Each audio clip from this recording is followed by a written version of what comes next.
আপনাকে অনেক ধন্যবাদ স্টুডিওতে আসার জন্য। আপনাকেও ধন্যবাদ রাসেল ভাই। এই যে কাহিনীটা রাসেল ভাই আমাকে বলেছে, অনিক চট্টোপাধ্যায়, সে কলকাতার ছেলে, ওর প্রথম ইউনিভার্সিটি লাইফের কাহিনী।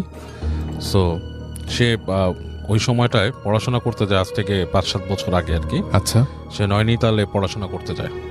আচ্ছা। তো যে জায়গাটা পড়াশোনা করতে যায়, সে বলেছে ওই জায়গাটা বেশ মানে একটু শহর থেকে দূরে, লাইক সাবার্ব টাইপের একটা এলাকা, মানে মফস্বল শহর টাইপ। আচ্ছা। তো স্পেশালি ওই জায়গায় যাওয়ার কারণ হচ্ছে ও যে সাবজেক্টে পড়াশোনা করতে, এটার জন্য নাকি ওই জায়গাটাই ভালো ছিল তার। তো ও যখন যায় ওখানে যাওয়ার জন্য, সারাদিন আপনার জার্নিতে চলে যায় ওর, এবং ও যখন ওখানে পৌঁছায় তখন প্রায় রাত 8টা-9টা বাজে, এরকম একটা সময়। তো বাস থেকে নামার পরে ও দেখে যে বেশ জনশূন্য আর কি, কাইন্ড অফ লাইক মানুষজন একদমই নাই বলা চলে। তো হেঁটে হেঁটে আসে, এসে দেখে যে একজন আছে, মানে রাস্তায়, মানে মুদি বিক্রেতা, যে চকলেট, সিগারেট, এই ধরনের কিছু জিনিস বিক্রি করে। তো তার থেকে এসে সিগারেট কেনে এবং কিছু চকলেট কিনে। কেনার পরে ও জিজ্ঞেস করে যে আমি অমুক জায়গায় যাবো, এখানে কিভাবে কি পাবো, মানে আমার যাতায়াতের জন্য কি আছে, ব্যবস্থা আছে। আচ্ছা। তো সে বললো যে এখানে ওরকম ব্যবস্থা তো ওরকম নাই, কিছু পাবা না। তো এক ধরনের শ্যালো মেশিন টাইপের চালিত আর কি, একটা রিক্সা টাইপের আছে, আর আছে হচ্ছে এক ধরনের টাঙা। এবং সেই টাঙাগুলো তুমি পাবা কিনা এখন শিওর না। আচ্ছা। এটা হচ্ছে যে কারণ দিনের বেলায় এগুলো চলে যায় এখান থেকে, সন্ধ্যার পরে পাওয়া যায় না। তো তোমার জন্য ভালো হয়, রাস্তাটা সুবিধার না, তুমি এখানেই থেকে যাও, বাস স্ট্যান্ডে কোথাও থেকে যাও, এখানে তো আরো 2-1 মানুষ আছে, ওখানে তো কাউরে পাবা না রাস্তায়। তো অনেক বলতেছে যে এত রাতের বেলা, মানে এমন কোনো রাত হয় নাই, 8টা-9টা বাজে, এই সময় তোমাদের এই এলাকাটা এত নিস্তব্ধ কেন হয়ে যায়? তো বলতেছে এটা গ্রামের জায়গা, অ্যান্ড এই মানে আর কি বেশ গ্রাম্য জায়গা, ইটস নট এ সিটি। এবং ওর সাথে কমিউনিকেশন করছে সে ইংলিশে। হ্যাঁ, মানে এটা সিটি না, এখানে তুমি এরকম সুবিধা পাবা না যেরকম যেতে চাও। সো তুমি যদি টাঙা পাও, এটা তোমার জন্য ভাগ্যের ব্যাপার, টাঙা না পেলে তো কিছু করার নেই। তো যাই হোক, অনেক ওখানে দাঁড়িয়ে থাকে, দাঁড়িয়ে কর্নারে একটা জায়গায় সে সিগারেট খায়, বসে থাকে একটা ইসের পর, বসে চিন্তা করে যে এখন কি করব। তো এরকম চিন্তা করতে করতে সে চিন্তা করে যে আমি একটু আশেপাশে হেঁটে দেখি কি অবস্থা। আচ্ছা। এখানে তো বাস স্ট্যান্ডে টাঙালা নাও আসতে পারে। সো ও যেটা করে, ওর হাতের যে একটা লাগেজ ছিল, সে লাগেজটা হচ্ছে আপনার ট্রলি লাগেজ, টেনে নেয়, ওইটা নিয়ে সে হাঁটে। আচ্ছা। তো একটু সামনে যাওয়ার পরে ও হাঁটতে হাঁটতে যে দেখে যে দূরে মনে হচ্ছে ছায়ার মতো কিছু একটা দাঁড়ায় আছে গাছের ইসে, যে দুই পাশেই গাছ, মাঝখানে মনে করেন যে আলো পড়তেছে, আকাশের আলো কিছুটা, মানে এমন কোনো আলো না, মানে অন্ধকারে হালকা গাছের ওই চাঁদের আলোতে জায়গাটা একটু একটু আলোকিত লাগছে। আচ্ছা। এবং বেশ ঠান্ডা পড়ে গেছে তখন জায়গাটাতে, কারণ মানে ওই জায়গাটা মানে প্রধানত হচ্ছে শীতটা বেশি পড়ে আর কি, কিন্তু একটু যেহেতু সাবার্ব এলাকা, গাছগাছালি বেশি, শীতটা বেশি পড়ে। তো মানে বেশ টকটক করে কাঁপতে কাঁপতে হেঁটে হেঁটে ছায়ার দিকে যায়, যে ওখানে কি দাঁড়ায় আছে, ওটা কি মানে মানে কোনো বাসা নাকি, মানে হোয়াট ইজ দিস। তো কাছাকাছি আসতে দেখে সেখানে একটা টাঙা। আচ্ছা। টাঙা গাড়ি, ইটস লাইক ও যেটা বলছে, এটা মানে পুরা ফুল ফ্রেজ একটা ঘোড়ার গাড়ি না, ঘোড়াই টানে এটাকে, বাট ছোট টাইপের, মানে পিছনে কোচটা হচ্ছে এত ছোট, মানে হাইয়েস্ট একজন ঘোড়া, একটা ঘোড়া টেনে নিয়ে যাবে এটাকে, কাইন্ড অফ লাইক কলকাতায় একসময় যে আদম গাড়ি, এখন আছে কিনা আমি জানি না, আচ্ছা, ওরকম টাইপের আর কি। সো তো ওখানে যে দেখে যে ওরকম একটা গাড়ি আছে এবং তার সাথে ঘোড়াও আছে, কিন্তু মানুষ নাই। তো মানে খুব থতমত খেয়ে যায় যে ঘটনাটা কি, মানুষ নাই, টাঙা গাড়ি দাঁড়ায় আছে। তো কিছুক্ষণ বসে থাকে, একটু পরে সে হাতে সিগারেট শেষ হয়েছে, সিগারেটটাকে ফেলে দেয়, ফেলে দিয়ে পা দিয়ে নিভাই ফেলে। তো সিগারেটটা ফেলে দেওয়ার কিছুক্ষণ পরেই দেখে যে ওইখানে মানে পাশে গাছগাছালি যে জায়গাটা, ওখান থেকে একজন মানুষ বের হয়ে আসছে। বের হয়ে এসে তাকে বলতেছে, মানে ওখানকার মানে লোকাল ভাষার সাথে হিন্দি মিশানো আর কি, যে কোথায় যাবা। তো বলে যে আমি তো অমুক জায়গায় যেতে চাই, তো তুমি কি যাবা নাকি। তো ওরে বলছে যে ব্যাঠো, বসো পিছনে। তো ও কোনো কথা না বলে সুন্দরও মনে করে যে এর থেকে ভালো সুযোগ তো আর নাই, এই পাওয়া গেছে। হ্যাঁ, বাস স্ট্যান্ডে কিছু নাই, বাস স্ট্যান্ডের আশেপাশে কোনো হোটেলও নাই, কোথাও নাই, ওখানে বসে রাত কাটানোর চেয়ে বেড়ার চলে যাই। তো বসে ওর যে ইটা, ওই ইসে উঠে বসে তার যে লাগেজ থেকে খুলে সে পাতলা একটা সোয়েটার সে গায়ে দেয়। আচ্ছা। তো গায়ে দেওয়ার সময় তার হাতে ওই যে আপনার ছিল একটা ম্যাগাজিনটাও সে বের করে নেয় হাতে, মনে করে যে কোথাও যদি যে এসে পড়তে পারে বা কিছু, মানে just to have something in his hand, okay, এরকম একটা নিয়ে এসে বসে। তো বসে সে ওখান থেকে আপনার যাওয়া শুরু করে আর কি, টাঙা চালাচ্ছে। তো বেশ অনেক দূর যাওয়ার পরে ও দেখতেছে যে সামনে যে জায়গাটা, সে জায়গাটাতে আপনার দুই পাশে গাছ নাই, বেশ প্রান্তরের মতো, মানে বেশ মাঠ টাইপের, এবং মানে চাঁদের আলোটা এমনভাবে পড়ছে পুরো জায়গাটা ঝকঝক দেখা যাচ্ছে জায়গাটা। তো ও খুব এনজয় করা শুরু করে, হ্যাঁ খুব এনজয় করা শুরু করে। সে মনে করে যে মানে this is a very nice thing to do, এই জায়গায় মানে মানে জায়গাটা খুবই সুন্দর একটা জায়গা, তার এই যাওয়াটাই একটা সার্থকতা লাগতেছে। তো এরকমও যায়। তো টাঙ্গালাকে জিজ্ঞেস করে যে এখানকার পরিবেশ কেমন, এই যে মানে কিছু প্রশ্ন করার চেষ্টা করে লোকটাকে। তো লোকটা দেখাচ্ছে তার কথাবার্তা খুব একটা উত্তর দিচ্ছে না, এড়ায়, এবং ওই রাস্তার ঘোড়ার খুরের শব্দে আর ইসে মানে খুব চাপা পড়ে যাচ্ছে, আর বাতাস চলছে, খুব শোঁ বাতাস চলছে। তো এই সময় মানে এক সময় চুপি হয়ে যায় যে ব্যাপারটা কি। তো ওই জায়গাটা যখন পার হয় তখন দেখে যে সে আপনার আবার একটা এরকম তৈরি হচ্ছে রাস্তা, যেখানে দুই পাশে গাছ, এবং এইবারে গাছটা খুব খুব ঘন হয়ে জন্মাইছে, মানে চাঁদের আলো প্রায় ঢুকতেছেই না, জায়গাটা বেশ ঘুরঘুরটি অন্ধকার। তো ওর বুকের মধ্যে কেমন যেন ছ্যাদ করে ওঠে, মনে হয় যে এই অন্ধকারে ঢুকে যাচ্ছে, কেমন জানি লাগে ওর কাছে। ইটস লাইক একটা কেইভে, বা আপনার যদি একটা ইসে প্রবেশ করে মানুষ, ধরেন একটা মানে টানেলে প্রবেশ করে, কাইন্ড অফ লাইক গাছের টানেল বলা যায় যেটাকে। তো ওখান থেকে ঢুকে যায় ঘোড়ার গাড়িটা।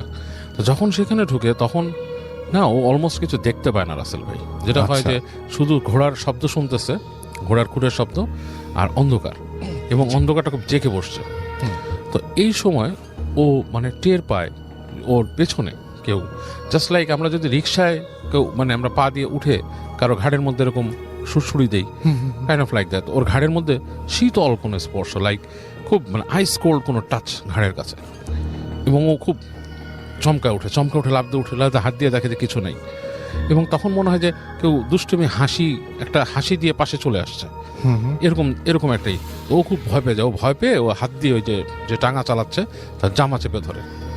তো দেখে যে টাঙাওয়ালা বেশ চাপা হাসি দিয়ে, কাইন্ড অফ লাইক মজা পেলে যেরকম কাইন্ড অফ লাইক দ্যাট, কেউ মজা করে যে কারোর সাথে আসে ওরকম হাসি দিয়ে বসে যে ব্যাটে রহ চুড়েল হ্যাঁ, বসে থাকে চুড়েল।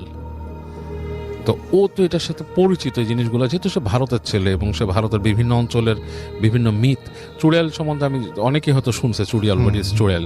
চুড়েল ইজ আমাদের বাংলাদেশে আমরা যেটাকে অনেকে শাকচুন্নি বলে, অনেকে পেতনি বলে, সামথিং লাইক দ্যাট, বাট ভারতে হয়তো প্রচলিত আছে।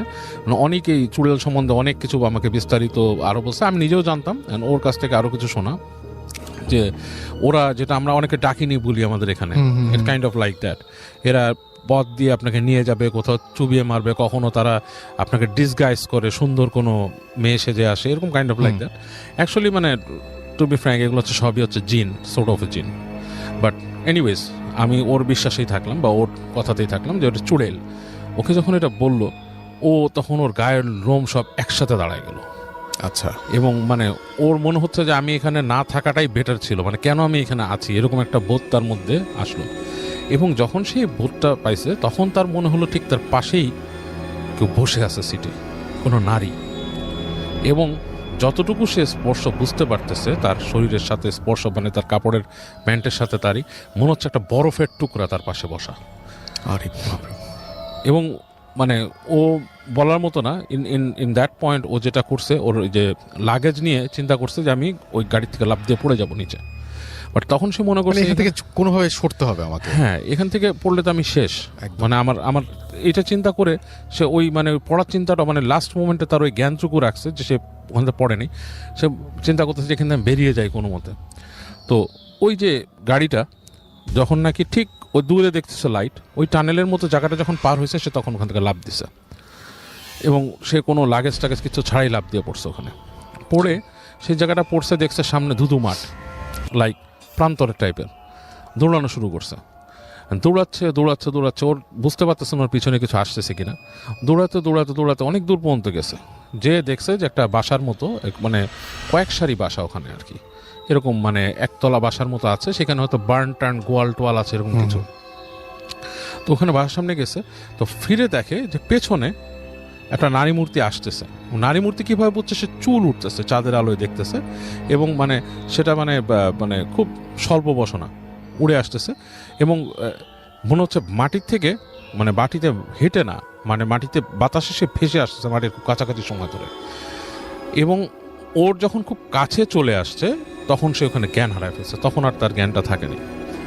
তো পরবর্তীতে মানে ও জানে না কতক্ষণ সে বেহুশ ছিল, ওর হুঁশ ফিরে দেখে যে একটা ঘরের মধ্যে সে, এবং সেখানে আপনার এই জ্বলতেছে, বাতি জ্বলতেছে কম পাওয়ারের, একটা লোক, তার সাথে একটা মহিলা, তারা, এবং সে মহিলাকে দেখেও ভয় পাওয়া শুরু করছে, প্রচণ্ড ভয় পাচ্ছে। তখন তাকে বলতেছে কী হয়েছে তোমার, জিজ্ঞেস করতেছে ওকে, বলতেছে যে আমি তো আসছি, আমি বাইরের থেকে আসছি, ক্যালকাটা থেকে আসছি, এখানে এরকম এরকম সিচুয়েশন, কিছু কিছু বলতে পারছে আর কি। তখন তাকে বলছে যে এটা কিছু না, এখানকার রাস্তাঘাটে রাতের বেলা এরকম অনেক কিছু দেখা যায়, সো তুমি চিন্তা করো না, তুমি এখানে আসো আমাদের বাসায়টা, তুমি থাকো, তারপর তোমাকে সকালে আমরা পৌঁছায় তার ব্যবস্থা করবো। তো অনেকের রাতে খুব জ্বর আসে, মারাত্মক আকাশ পাতাল জ্বর, এবং সে তখন শুধু কষ্ট করে মানে বোঝাতে সক্ষম হয় ওদেরকে যে আমি যেই কলেজে বা ইউনিভার্সিটিতে আসছি ওখানে একটু খবর দেন, ওখানকার কেউ এসে আমাকে নিয়ে যাবে, এবং আলটিমেটলি তারা এসে ওকে নিয়ে যায়। এবং ও ওখানে পরে ছিল বহুত দিনই, ওখানে সে গ্র্যাজুয়েশনটা কমপ্লিট করছে অনেক, এবং ওই এলাকাতে এই ধরনের প্রচুর আরও মিথ আছে, এবং আরও এই ধরনের কিছু কিছু কাহিনী আছে। সে বলছে যে he can send me over letter on, যে ওইখানকার ঘটনা আরও যেগুলো আছে সেটা, মানে এই সাবার্ব এলাকা, কিছুটা পাহাড়ি টাইপের এলাকা হতে নাকি এই ধরনের জিনিস অনেক বেশি থাকে। আর এই চুড়েল টাইপের ব্যাপারটা কিন্তু রাসেল ভাই আমি এর আগে অনেকের কাছে শুনেছি, একটা ফার্স্ট হ্যান্ড এক্সপিরিয়েন্স, যে আমি শুনেছি যে আমার একটা না করে যাব এর কাছে পছন্দ হয়েছে ঘটনাটি, যেমন আমি দেখতে চলে যাবো বাবু ভাইয়ের কাছে তার ঘটনা শোনার জন্য। আসসালামু আলাইকুম বাবু ভাই, আশা করছি ভালো আছেন। ওয়ালাইকুম আসসালাম রাসেল ভাই, thank you very much. Most welcome. একটু অসুস্থ, কাশি, ঠান্ডা, সেটাই, মানে এই গলার সাউন্ডটাকে মানুষ এক্সকিউজ করতে হবে একটু। না ইনশাআল্লাহ। আর একটা ব্যাপার হচ্ছে যে আমি ঘটনা শুরু করার আগে বলতে চাই যে গত 2 দিন আগে আমাদের পুরান ঢাকায় যে ব্যাপক অগ্নিকাণ্ড হলো এবং অনেকগুলো মানুষ একসাথে মারা গেল, সবার আত্মার মাগফিরাত কামনা করছি। ওকে রাসেল ভাই, ওকে, কাহিনীতে চলে যাই। এটা অনিকের বাবার কাহিনী। অনিকের বাবা, ওদের বাড়ি আর কি, দাদা বাড়ি হচ্ছে আপনার বিল অঞ্চলে, বাংলাদেশের একটা বিল অঞ্চল হচ্ছে ওদের দাদা বাড়ি। And it's been long time, like এটা হচ্ছে হয়তো 70-এর দিকের বা স্বাধীনতোত্তর বা স্বাধীনতার কিছু আগে, এরকম সময়, অনেক আগে। তখন অনেকের বাবা বেশি ইয়াং ছিলেন আর কি, উনি তখন মানে কেবল কৈশোর ছাড়াই আর কি এরকম পদার্পণ করছে, এরকম সময়কার কাহিনী। আচ্ছা, তো উনি বাড়ি যায় আর কি, ওই সময় বাড়ি যাওয়ার জন্য ওনাদের লাগতো, লঞ্চে করে যাওয়া লাগতো। ঢাকা থেকে ওরকম ব্যবস্থা ছিল না বাসে করে যাওয়ার মতো, আর গেলেও সেটা অনেক অনেক ঝামেলার ছিল আর কি। বা একটা জায়গায় যে সেখান থেকে সুইচ করতে হতো, তৈরি করতে হতো, এবং যেহেতু বিল অঞ্চল সরাসরি বাড়িতে পৌঁছানোর অবস্থা ছিল না, লঞ্চে করে যে এক জায়গায় তারা নামতো, সেখান থেকে মানে আপনার হাঁটা পথে দেন নৌকা এরকম করে করে যাওয়া, তো যে কারণে হোক ওর বাবা যখন নাকি ওইবার বাড়ি যায়, তো তখন যেই লঞ্চটাতে তার যাওয়ার কথা, মানে সেই লঞ্চটা সে টাইম মতো পায় না। আচ্ছা, তো এটা ছুটে যাওয়ার কারণে তাকে ওয়েট করতে হয় অনেকক্ষণ। ওয়েট করার পরে দেখে যে একটা লঞ্চ ওইটার কাছাকাছি আরেকটা জায়গায় যাবে, সেটা একটু ছোট লঞ্চ, এবং মানে একটু মানে মানে টাইমটা হচ্ছে আপনার তখন থেকে আরো 3-4 ঘন্টা পরে, আদারওয়াইজ ওনাকে ওয়েট করতে হবে নেক্সট ডে পর্যন্ত, অনেক লম্বা সময়। অথবা ওনাকে ঘুরে ফিরে বাসে যাওয়ার কোন একটা ব্যবস্থা। সম্ভবত ওর দাদা বা কেউ একজন এরকম অসুস্থ ছিল ওই সময়, তো ওনাকে যেতেই হবে ইমার্জেন্সি কারণে। তো উনি যেটা করেন, উনি ডিসিশন নেন ওই ছোট লঞ্চে করে উনি পাড়ি দেবেন আর কি টাইম। আচ্ছা, তো উনি ওখানে তারপর ওয়েট করতে করতে ওই যখন নাকি ওই লঞ্চটা আসে, ছোট লঞ্চটা, তো ছোট লঞ্চে উনি ওঠেন। তো ছোট লঞ্চে ওনাদের ওঠার পথে ভয় ছিল হচ্ছে একটা, যে ওই জায়গায় যাওয়ার জন্য পদ্মা নদী পাড়ি দিতে হতো। তো পদ্মা অনেক বড় নদী, আপনারা এখনই জানি, ওই সময়ের পদ্মার অবস্থা ছিল আরো বড়, এবং অ্যাকচুয়ালি ওই সময় নাকি কুল কিনারে দেখা যেত না। এন্ড দ্যাট ইজ ট্রুথ যে রাসেল ভাই, আমি আমার জীবন দশায় আমি ছোটকালে একবার আমার নানির সাথে পদ্মায় গিয়েছিলাম লঞ্চে, তখন আমি নিজেই দেখছি যে আসলে ওই পার দেখা যাচ্ছে না। সেটা হচ্ছে আপনার 80-র দশকের কথা। হ্যাঁ, তো এটা তো আরো আগের কথা, তখন এরকমই ছিল। তো রাতের বেলা উনি ওই ছোট লঞ্চে করে রওনা, তো বলছে যে লঞ্চ যাচ্ছে, এবং মানে ধরেন সন্ধ্যার দিক থেকে তাদের যাত্রা শুরু হয়েছে, এবং চলতে চলতে চলতে এক সময় ভোরের দিকে বা মধ্যরাতে 2টা-3টা এরকম একটা সময় ওই যে জায়গাটা যাওয়ার কথা, ওই জায়গাটা টাচ করছে লঞ্চ। আচ্ছা, এবং উনি নেমে যান ওখান থেকে। তো লঞ্চ থেকে যখন নামেন, ঘাটে নেমে দেখেন যে আসলে তেমন কিছুই নাই, যে জায়গাটা নামছে ওইটা কোনো প্রমিনেন্ট জায়গাও না, মানে ওই জায়গার যে খুব পরিচিতি আছে বা ওইটা কোনো বড় বন্দর বা লঞ্চ ঘাট যেখান থেকে মানুষ মুভ করে, সেরকম নিতান্তই গ্রাম্য এলাকা, এবং একদমই আল বাতি টাতি কিছুই নেই। লঞ্চ ঘাটে যে পল্টন থেকে বের হয়ে উনি যখন হেঁটে উঠলো গ্রামের মেঠো রাস্তায়, দেখলো যে কিছুই নেই ওখানে, মানে একদমই কিছু শুনশান।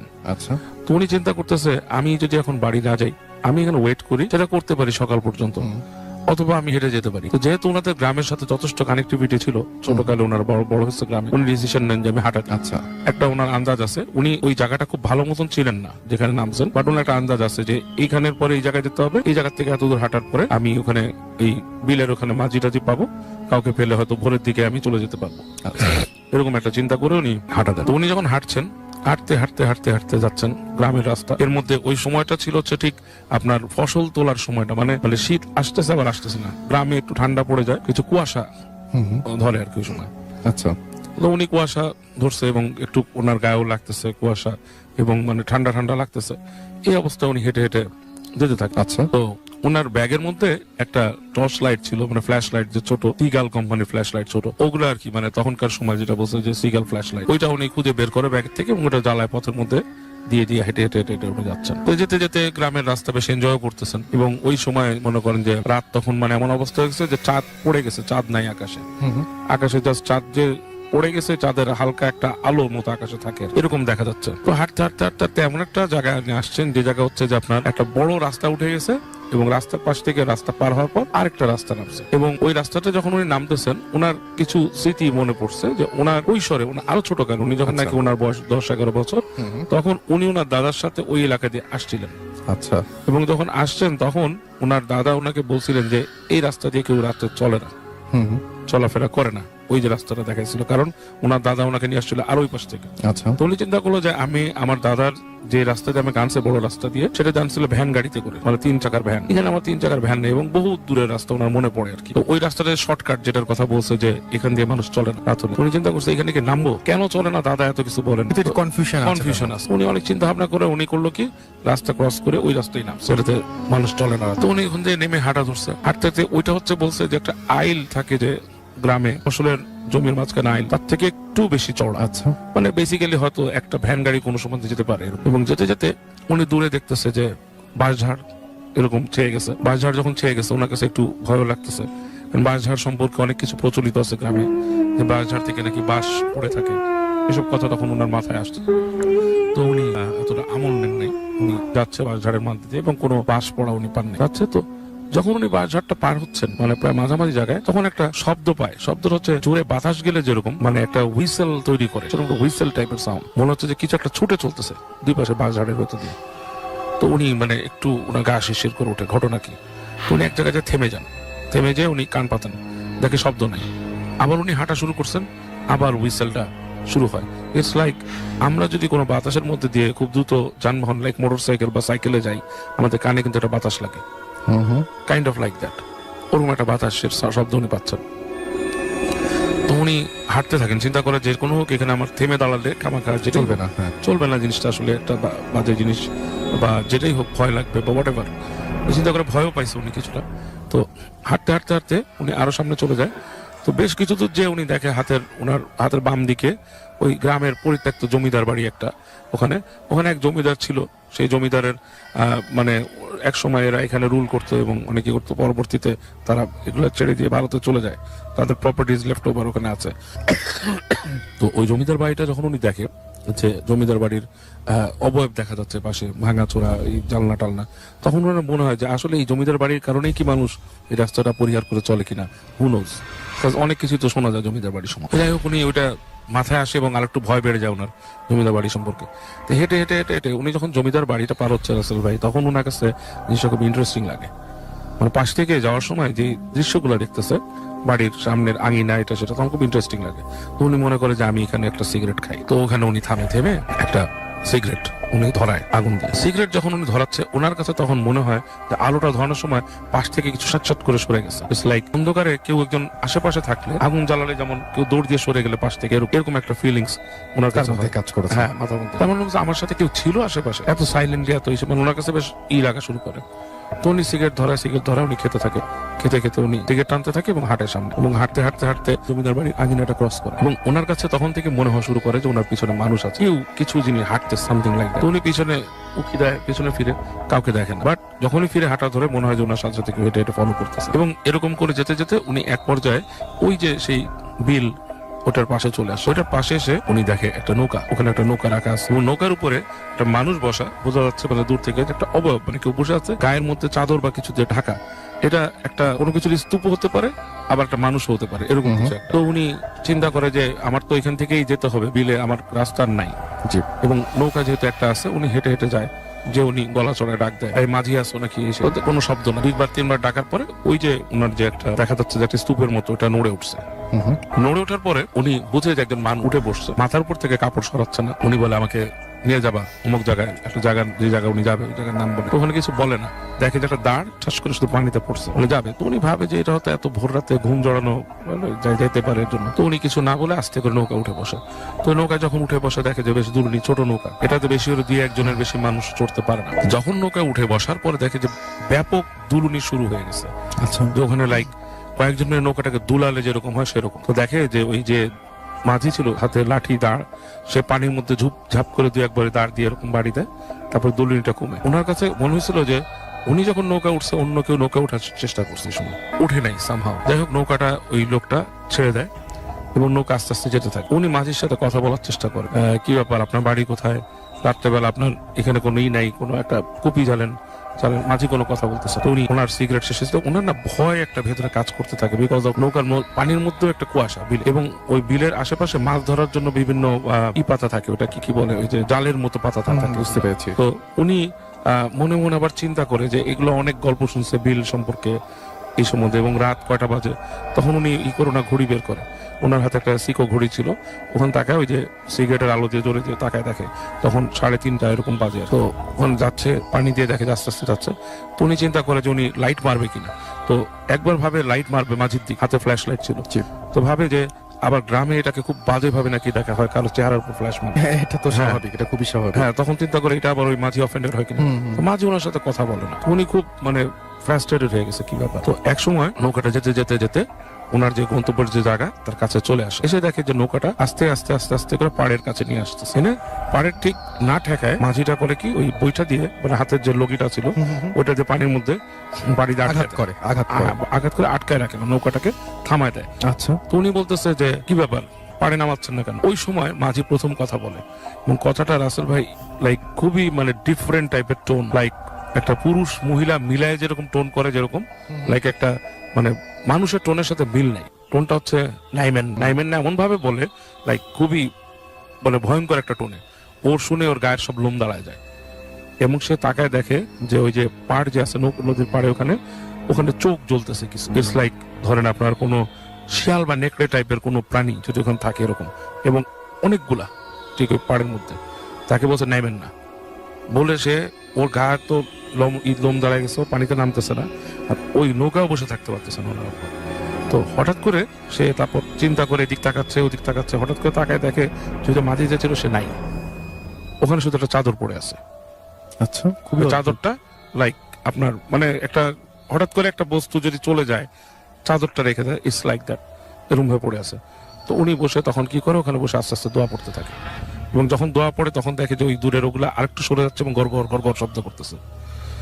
এরকম করতে করতে এক সময় মানে ফজরের আজান দেয় দূর থেকে। আজান দেওয়ার পর উনি দেখে আর কিছু নাই ওখানে। তো উনি আস্তে আস্তে নেমে যখন নাকি উনি ওই নৌকাটাতে পাড়া দিয়ে নামতে দেখে নৌকাটা ফুস করে ডুবে গেছে পানিতে। ওনার লাস্ট পাড়াতে মানে যখন নেমে যাচ্ছে তখন নৌকাটা পানিতে ডুবে গেছে। তো তারপর উনি অনেক মানে ভয় পেয়ে এবং উথাল পাতাল গায়ে জ্বর এসে যায় ওনার। উনি বাড়িতে আসে, এসে এই ঘটনাটা বলে যে আমি এভাবে আসে। তো তখন ওনার বাসার থেকে ওনার বাবা দাদারা বলে যে কেন তুমি এইভাবে আসলা, এই রাস্তা দিয়ে আসা ঠিক হয়নি, তুমি ওই রাস্তা দিয়ে আসতা, এই রাস্তাটা অভিশপ্ত, এখানে অনেক আজে বাজে জিনিস আছে, এবং এখানে যে তুমি যে মাঝিকে দেখছো এটা আসলে একটা খারাপ জিনিস। এখানে খারাপ জিনিস হলো সে মানুষকে কম ক্ষতি করছে, কারণ মানুষ বলা হয় যে এখানে মাঝি ছিল, সে কোন একটা অত্যাচারে মারা যায়, সামহাউ তার একটা এখানে মানে রয়ে গেছে।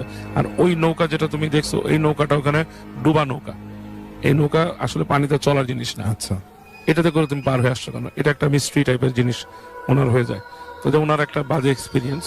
এখন নাকি ওখানে অনেক শহর টর হয়ে গেছে, ওই রাস্তাগুলো অনেক উন্নত ডেভেলপ হয়েছে, জমিদার বাড়িতে অন্য মানুষ নিয়ে অফিস বানাইছে সরকারি, এগুলো আর কি। আপনার কাছে কি মনে হয় কারণটা আসলে? আমার কাছে মনে হয় রাসেল ভাই, ইট ক্যান বি বাজে জিন, বাজে এন্টিটিস, ভালো এন্টিটিস দুইটাই আছে। জিনদের মধ্যে খারাপ ভালো আছে। মোস্ট প্রবাবলি সে কোনো ভালো জিনের কাছে হেল্প পাইছে ওখানে, তাকে যখন নাকি ওই জায়গাটা পৌঁছায় দিছে, ওই জায়গাটাতে যেই শিয়াল টাইপের কিছু দাঁড়াইছিল সেগুলো কোনো খারাপ জিন হতে পারে। তাহলে মাঝিটাকে আপনি কি বলবেন? মাঝিটাকে আমি বলবো যে এটা কোনো ভালো জিন হবে। আচ্ছা, তার মানে তাকে ভয় হুম। না পাওয়াটা কোনো দোষের কিছু হয় না। দোষের কিছু হয় না এই কাজ। সে যদি আগে কথা বলতো, দেখেন পুরা রাস্তার মধ্যে কিন্তু সে কোনো কথা বলে নাই, তাহলে কিন্তু এই লোক ভয় পেয়ে যেত বা সামথিং হতো, ঠিক না? সে যদি আগে ডিসঅ্যাপিয়ার হয়ে যেত, উনি ভয় হয়তো ওখানে হার্ট ফিল করতে পারতো, ঠিক না? সেটাই। সে কিন্তু সেটা করেনি, সে একদম তীরে এসে সেটাই। সামহাও তাকে ওই পর্যন্ত পৌঁছে দিয়েছে। তো ওইটা ছিল কোনো ভালো জিনিস, আর যেগুলো পাড়ে ছিল সেগুলো কোনো খারাপ জিনিস।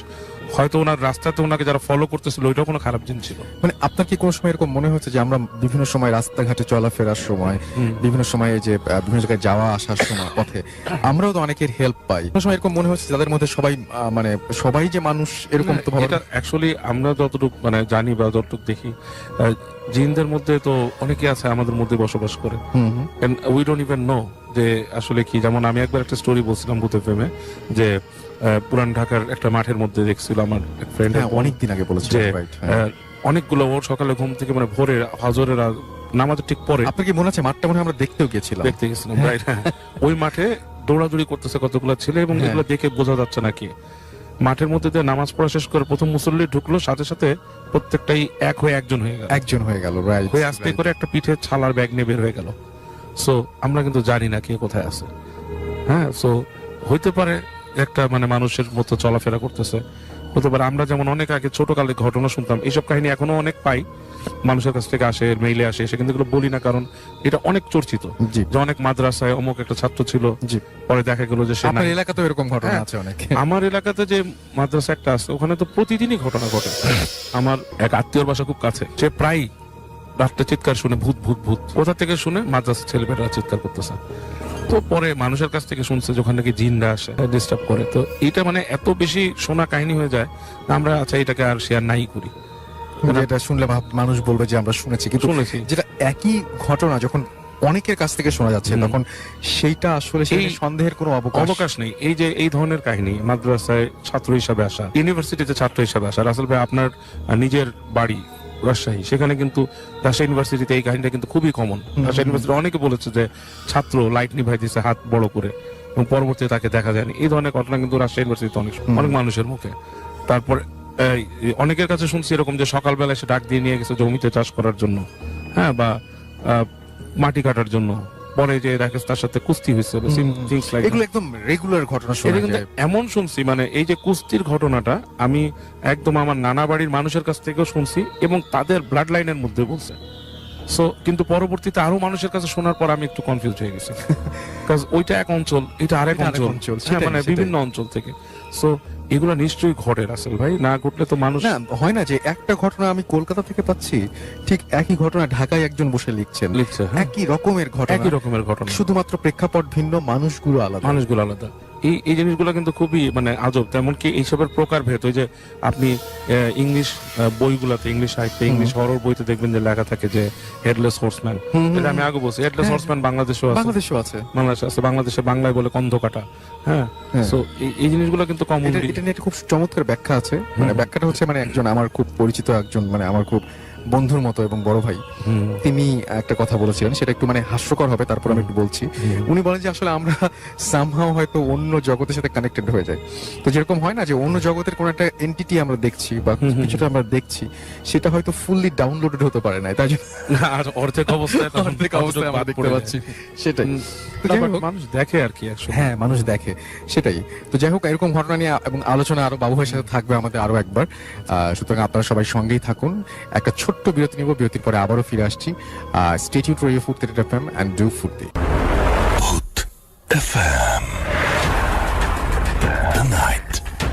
এটা চমৎকার ঘটনা আমরা এই মুহূর্তে শুনে আসব, আশা করছি। গতবারের ঘটনায় প্রচুর প্রশংসা করেছেন আপনারা, লিখছেন বাবু ভাইয়ের ঘটনা সম্পর্কে, এবং এই ঘটনাটা আশা করছি আপনাদের ভালো লাগবে। বাবু ভাই, welcome back. Thank you Rasel ভাই।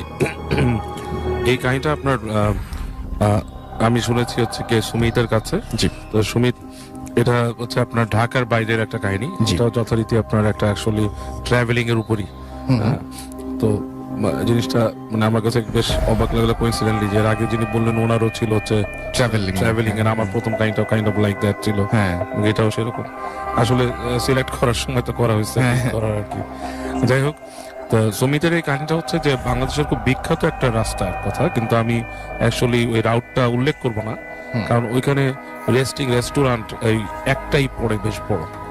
এখন আমি যদি এটা নাম বলি অনেকে সবাই চিনে ফেলবে। কিউরিয়াস হবে, হ্যাঁ? হ্যাঁ। যাই হোক, তো সুমিত যাচ্ছিল তাদের বাড়িতে এবং যথারীতি সে আপনার তার বাসটা ছিল রাতে এবং ঠিক ধরেন ঢাকা থেকে যখন যাচ্ছে যেতে যেতে একটা সময় যখন পৌঁছায় তখন অলরেডি রাত হয়ে গেছে, লাইক 12টা 1টা এরকম ভোরের দিকে তার ডেস্টিনেশনে পৌঁছানোর কথা আর কি।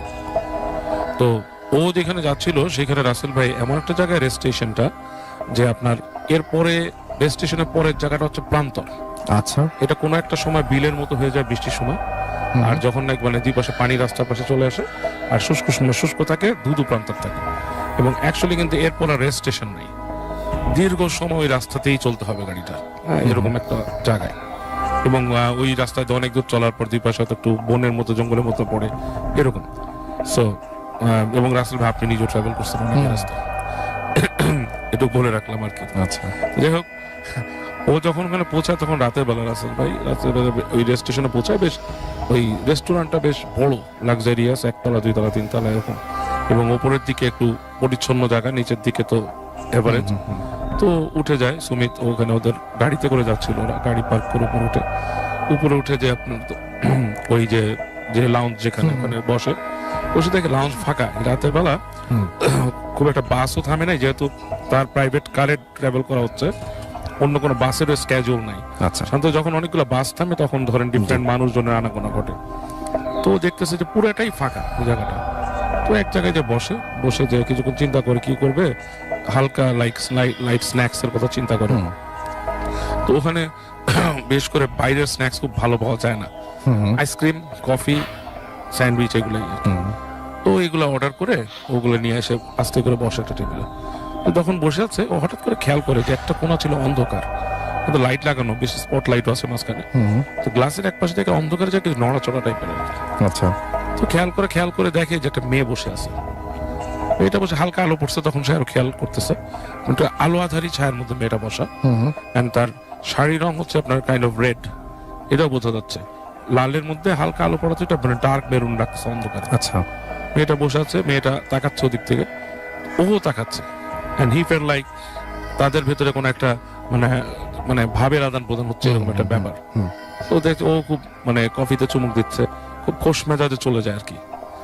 তো বেশ কিছুক্ষণ ওখানে বসে থাকে, ও দেখে, তারপর ও একসময় চিন্তা করে যে ও মেয়েটার সাথে কথা বলতে চায় আর কি, মানে that's what he wills to do. আচ্ছা। এর ইচ্ছা করে। তো ও যখন উঠে দাঁড়ায়, দেখে যে ও যাবে মেয়েটার ডেস্কের কাছে আর কি, টেবিলটার কাছে, দেখে মেয়েটা উঠে হাঁটা দেয় আর কি। তো তাকে চিন্তা করে মেয়েটা কই যাচ্ছে, ওকে ফলো করে কোথাও যাবে, মানে নিচে লবিতে বা কোথাও, ও পিছে পিছে হাঁটে। কিন্তু যে দেখে যেখানে নাকি চেয়ার টেবিল গুলো লাইট বন্ধ করে উপর করে রাখা আর কি, মানে জায়গাটা শান্ত, বেশি টাইম হলে যে মানে রাশ টাইম ওগুলো ওপেন করে, জি। ওই জায়গাটা দেখে মেয়েটা ওদিক দিয়ে ঢুকে গেল, ঢুকে পেছনে যে রেস্টরুমের যে অংশটা ওখানে চলে গেল। তো ও একটু কনফিউজ হয়ে যায়, চিন্তা করে এখানে তো আমার এখন যাওয়া যাবে না, বেসিক্যালি ওই জায়গাটা রেস্টরুম, বাট ওই জায়গায় রেস্টরুমের দুকে যে লাইট সেগুলো সবই বন্ধ, মানে এই পাশটাকে ইউজ করতেছে না অ্যাকচুয়ালি, মানে যেই যাচ্ছে হচ্ছে এই পাশে রেস্টরুম আছে, ওগুলোতে লাইট জ্বলতেছে মানে যাওয়ার জন্য, এই পাশটা পুরোটাই শাট ডাউন করে রাখছে না। এখানে গেল, কিছুক্ষণ চিন্তা করে দাঁড়ায় কি মানে যাওয়াটা ঠিক হবে না, ও এই পাশে সবাই দাঁড়ায় থাকে। অনেকক্ষণ হয়ে গেল, কোনো খবর নাই, কিছু নেই। এক সময় সে দেখে যে মেয়েটা বের হয়েছে ওখান থেকে, বের হয়ে সামনে আসছে আর একটু, এসে ওকে হাত দিয়ে সিঁড়ির দিকে দেখাচ্ছে, লাইক গো, এরকম কিছু। আচ্ছা। তো এটাতে ও একটু মানে অস্বস্তি ফিল করে যে এরকম কেন, মানে হোয়াট ইজ দিস, আমার সাথে তার কথা হয়নি, কিছু হয়নি। তাকে ও জিনিসটাকে ইগনোর করে ও চলে আসে, আরো কোথাও যাওয়ার চিন্তা করে ও আসে, ওর ডেস্কের মধ্যে বসে যেখানে বসছিল আর কি, সেখানে বসে থেকে অনেকক্ষণ চিন্তা করে, দেখে না ওই টেবিলটাতে মেয়েটার ব্যাক করে নেই। তো প্রায় 10-15 মিনিট এরকম বসে থাকার পর রাসেল ভাই সুমিত নেমে যায় সিঁড়ি দিয়ে নেমে নিচে আসে। নিচে এসে ওদের যে গাড়ি রাখছে, ওদের ড্রাইভার ছিল আর ও ছিল, ও যে ড্রাইভারের সাথে কথা বলে একটা সিগারেট কিনে ওখান থেকে। সিগারেটটা থেকে দেখে যে পাশে একটা ট্রাক, ছোট্ট একটা মানে যে 1.5 টনি ট্রাক, যেগুলো ছোট পিকআপ, ওপেন পিকআপ ট্রাক, সেখানে মানুষজন একটু জটলা করতেছে। জি। কয়েকজন মানুষ আছে, উপরে 2জন মানুষ, একটা হুজুর টাইপের লোক, হ্যাঁ। তো ও দেখে মানে খুব একটা কি ব্যাপার এসে, তারপর দেখে যে মানুষ ওদের মধ্যে আবার কথাবার্তা, খুব ব্যস্ততার মধ্যে একটা কথাবার্তা, লাইক হুড়মুড়ে অবস্থা এরকম এসে। তো এরকম অবস্থায় হুজুরের সাথে কি জিজ্ঞেস করতেছে কারা, ও জাস্ট আগ্রহ করে সিগারেট খেতে খেতে যায়, যে বলে কি হয়েছে, কি কাহিনী কি এখানে, বলছে যে রাস্তায় অ্যাক্সিডেন্ট করে মারা গেছে মানুষ, হ্যাঁ তো লাশ সরা নিতেছে এখান থেকে, সরা নিতেছে এবং এটা এইসে নিতে হবে। তো ও জাস্ট মানে শুনে একটু অস্বস্তি ফিল করে, তো এদিক থেকে ও হঠাৎ করে তাকায় রাসেল ভাই যেটা দেখে ট্রাকের পিছন দিকটা তো খোলা, ওরা ওই দিয়ে এরকম চটের মতো দিয়ে স্পয়া রাখছে, রাইট, চাটাই দিয়ে, চাটাই দিয়ে। সেখান থেকে সে দেখে যে মানে এটা একটু কেমন যদি গুজবাম্প আমার নিজেই লাগতেছে, যে ওই চাটার ভিতর থেকে লাল রঙের রক্ত, শাড়ি, ওর শাড়ি, আচ্ছা শাড়িরই দেখা যাচ্ছে, এবং একটা মেয়ে মানুষের মুখের এতখানি দেখা যাচ্ছে। সো ও এটা দেখে না রাসেল ভাই একটুই হয়ে যায়, মানে পায়ের ওখানে, হ্যাঁ মানে মাথার কাছ থেকে, আচ্ছা মাথার কাছ একটু থেকে দেখা যাচ্ছে, আচ্ছা আচ্ছা আর আচ্ছা এখান থেকে শাড়ির পাড় দেখা যাচ্ছে। আচ্ছা মানে ট্রাকটা এইভাবে পিছন দিক থেকে খোলা, তো জি। চাটাইয়ের মধ্যে রাখছে বডিটা। হুম তো ও দেখে একটু মানে শকড হয়, মানে খুব শকড হয়ে চিন্তা করে কি যে মানে লাল শাড়ি এবং ওই মাথাটা থেকে শকড হয়। হুম ও জিজ্ঞেস করে কি আমি কি লাশ দেখতে পারি একটু? হুম তো হুজুর বলে কেন? বলে না, চেনা পরিচিত হতে পারে, আই ডোন্ট নো, আপনারা তো পরিচয় জানেন না। হুম তখন ওই হুজুর সামনে নিয়ে যায় ওকে যে ওই লাশটার মাথাটা দেখায়, এর সাথে আরেকটা ছেলেও নাকি মারা গেছে ওই একই সাথে, মাথাটা যে দেখায় তাকায়, ও দেখে যে ওর কাছে মনে হয়েছে as far as he can tell, যে মেয়েটাকে সে ভিতরে দেখছে রেস্টুরেন্টে, এটা সেই মেয়েটাই ওখানে। আচ্ছা, মানে ইটস লাইক ওই মেয়েটাই অ্যাক্সিডেন্ট করা মেয়েটা, যাকে একটু আগে একটু দেখেছে, আগে দেখছে, এবং সে প্রচন্ড একটা ধাক্কা খায়। খুবই খুবই ধাক্কা খাওয়ার মতো হ্যাঁ, একটা প্রচন্ড ব্যাপার। একটা ধাক্কা খায়। ধাক্কা খাওয়ার পর ওকে জিজ্ঞেস করে চিনেন? বলে না, আমি চিনি না। ও আর কিছু বলে না, ও সরে আসে এবং ও এই ঘটনাটা বলে ওদের ড্রাইভারকে, এবং ড্রাইভার বলে যে জানেন না আপনি কি দেখছেন? অনেকেরই বিশ্বাস আছে ড্রাইভারদের, ওদের অনেক অনেক মানুষের বিশ্বাস আছে, অনেকে ওকে বলছে হয়তো মেয়েটার আত্মাকে দেখছে, এই দেখছে, এরকম কিছু। বাট হোয়াট আই থিঙ্ক, আমি যেটা বিশ্বাস করি যে কারিন নামে একটা জিন আমাদের সাথে থাকে, অ্যান্ড ইট মুভস অ্যারাউন্ড, মানুষকে দেখা দেয়। মোস্ট প্রবাবলি ও এটার কারিনকে দেখছে, হতে পারে। হ্যাঁ, এটাই দোষ সম্ভাবনা রাসেল ভাই। এবং সেই কারিন তো সবসময়, আচ্ছা কোনো সময় তো মানে এরকমও বোধহয় হয় যে কারিন মানে ভালো হয়, তাই না? কারিন তো আসলে ভালো হওয়ার কথা না রাসেল ভাই, কারিন হচ্ছে সবসময় মানুষকে কুপ্রবৃত্তি দেওয়ার জন্যই তাকে পাঠানো হয়। আচ্ছা, যে একটা মানুষকে তার যত, এই যে আমরা যেটাকে বলি আমাদের রিপুগুলা, জি জি, এটা কিন্তু কারিন আমাদেরকে উদ্বুদ্ধ করে, হ্যাঁ, মানে যেটা আমি শুনেছি। এবং আমি যদি শুধু আমাদের নবীজি সাল্লাল্লাহু আলাইহি ওয়াসাল্লাম বলেছে যে আমার সাথে কারিন দেওয়া হয়েছিল, বাট আমার কারিন ভালো হয়ে গেছে আমার সাথে থেকে। আচ্ছা, হ্যাঁ, দ্যাটস বাই আমাদের রাসূল সাল্লাল্লাহু আলাইহি ওয়াসাল্লামের কথা। আর বাকি যারা বুজুর্গ আছে বা ওলিয়া উলিয়ারা আছে, ওনারা হয়তো এটাকে কিছুটা করতে পারে, বাট একটা ভালো মানুষ কতটুকু মানে করতে পারে এটা তার উপর ডিপেন্ড করে আই থিঙ্ক। আচ্ছা, মানুষ যদি সঠিক পথে থাকে হয়তো কারিনকে করতে পারে। এটা অনেক রিলিজিয়নে আমি শুনছি যে এরকম বলা আছে, ইজিপ্টেও কিন্তু বলা হয়তো, প্রাচীন ইজিপ্টে, জি, যে একটা মানুষের একটা কা থাকে, মানে তারই একটা প্রতিচ্ছবি তার সাথেই থাকে কা, ইজিপ্টেও বলা হয়তো। সো এই জিনিসটা কিন্তু এক্সিস্ট করে, এবং এটাই কিন্তু দেখা দেয়। মানে খুবই জিনিসগুলো খুব পেঁচানো না, মানে ব্যাপারটা হচ্ছে যে হ্যাঁ, হ্যাঁ সেটাই সেটাই। কই পেছানো, আমি এরকম মানুষের কাছে শুনছি অনেকে যে সে একটা মানুষকে দেখছে, হ্যাঁ একটা মানুষকে দেখছে, অত সে কিন্তু জানতো না ওই মানুষটা তার ধরেন এক সপ্তাহ আগে মারা গেছে, আর সে কিন্তু ওই মানুষটাকে অন্য জায়গায় দেখছে। কারিন রেটের ছোট কোনো ঘটনা কি আপনার মনে পড়ছে একদমই? কারেন্ট নিয়ে এরকম মানে ওই যে আমি তো যতজনের মানুষের কাছে শুনি যে ওই আত্মহত্যার ব্যাপারগুলো যারা দেখে, এই জিনিসগুলোতে এরকমই আমি শুনছি যে জিনিসটা যেরকম এক গ্রামে এরকম একজন স্কুল মাস্টারের মেয়ে, সে এরকম ফাঁসি নিয়ে মারা যায়। আচ্ছা, হ্যাঁ, এবং অনেকেই ওখানে গেলে মানে ওই দেখতো যে ওই মেয়েটা ওখানে বসে আছে, কি করতো মানে আপনার বসে আছে, অনেকে দেখে যে অনেকে দেখলে ভেঙচি কাটতো, অনেকে কথা বলতো, এবং একাধিক মানুষের মধ্যে, এবং সেটা দিনে রাতে কোনো ব্যাপার না। না দিনে রাতে কোনো ব্যাপার না, কিন্তু নির্জনে, মানে জিনিসটা যার সাথেই করছে সে কিন্তু একাধিক মানুষ মিলে দেখেন। এবং অনেক ক্ষেত্রে তো এরকম হয়, যেমন এই যে আপনি একটু আগে যে ঘটনাটা বললেন, এই ঘটনাতে তো এরকম না যে সেই মেয়েটাকে দেখার কোনো অবকাশ আছে, সে এটার সাথে পূর্ব পরিচিত, পুরো পরিচিত আছে, একেবারেই পূর্ব পরিচিত না, একেবারেই না, সেটাই। একেবারেই না। এমন হতে পারে যে সে মারা গেছে, তার কারেন্টটা বসে ঘোরাঘুরি করতেছে, মানে হতে পারে না যে আমি হয়তো হ্যালুসিনেট করলাম, আমার হয়তো পরিচিত কেউ মারা গেছেন, খুব কাছের মানুষ, তিনি মারা গেছেন, তাকে আমরা হয়তো ভুলভাবে দেখতেও পারি, কিন্তু একদম অপরিচিত মানুষকে যখন দেখি, এবং এই ঘটনা বাবু ভাই আমরা অসংখ্যবার এরকম পেয়েছি যে মানে মানে যেই মানুষটিকে জীবিত দেখলো সেই মানুষটির লাশ একটু পরে যে আবিষ্কার করলো। আরো অদ্ভুত ঘটনা এরকম ঘটেছে যে কিছুক্ষণ আগে এরকম একটা লাশ দেখতে গেছে, লাশ দেখতে গিয়ে লাশের সামনে যখন লাশের যখন কাপড় খোলা হয় তখন দেখে যে সেখানে সেই শুয়ে আছে। এরকম ধরনের অদ্ভুত ঘটনা এরকম ঘটেছে। কিছু জিনিস আবার একটু ডিফারেন্ট আসল ভাই, যেমন এটা আমার লাইফে আমার অনেক জায়গায় শোনা জি যে অনেক পুণ্যবান ব্যক্তি যারা নাকি ধরেন খুব মানে পায়াস আল্লাহর ওলি টাইপের, আল্লাহর ওলি যারা ছিলেন, এদের মধ্যে অনেকেরই আমি শুনছি যে ওনাদের কিন্তু অনেকেই মৃত্যুর আগে ইনস্ট্রাকশন দিয়ে গেছে যে আমি মারা যাব, এরকম এবং আমি শুনেছি। আমার লাশ এসে নিয়ে যাবে, এবং যখন লাশ নিয়ে যেতে দেখে তাদের মধ্যে একজনকে দেখে ওই ব্যক্তি নিজেই।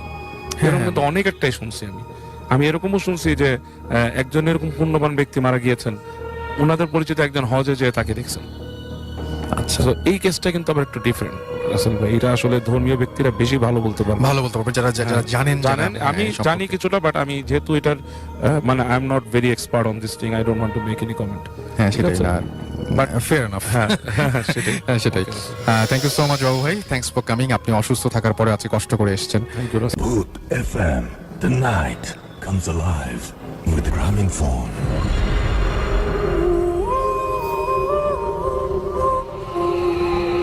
Yes, the night comes alive with Gramophone. You are listening to Radio Food Theatre FM. আমি এটা শেয়ার করতে পারবেন। চলে যাচ্ছি আমাদের আরো একজন অতিথির কাছে। তিনি প্রথমবারের মতো ফুড এফএমে এসেছেন।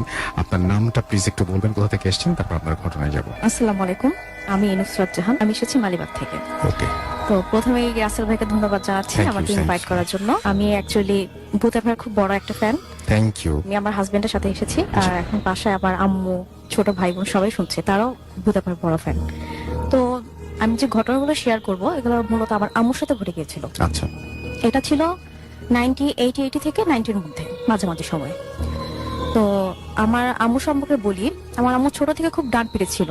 এবং গাছে চড়া, মাছ ধরা, নৌকা চালানো, সাইকেল চালানো সবকিছুই মোটামুটি আম্মু পারতো। আচ্ছা, আর আম্মুর যে কাজিনরা ছিল তারা সবাই পাশাপাশি থাকতো, মানে রিলেটিভরা ছিল তো সবাই পাশাপাশি থাকতো। তো একদিনের ঘটনা আমি বলি, তখনটা ছিল বৈশাখ মাস। দুপুরের দিকে হঠাৎ করে কালবৈশাখী ঝড় শুরু হলো। তো আম্মুর শখ হলো যে আম কুড়াতে যাবে। তো আম্মু যখন বাসা থেকে বের হচ্ছিল তখন দেখলো যে হঠাৎ করে, মানে আম্মু যে মাঠটার কাছে যাবে দেখলো যে ওই মাঠের কাছে কিছু যেন হেঁটে যাচ্ছে। আচ্ছা, হেঁটে যাচ্ছে। তো আম্মু এটা বেশি কেয়ার করলো না, আম্মু গেল হেঁটে যাওয়ার পর আম্মু যেটা দেখলো যে ওইটা ওই জায়গাটার মধ্যে মানে পায়ের ছাপ, যেটা সচরাচর কোনো মানুষের পায়ের ছাপ না, আর ওখানে পানি জমে ছিল, আর ছাপটা মানে স্পষ্ট বোঝা যাচ্ছিল।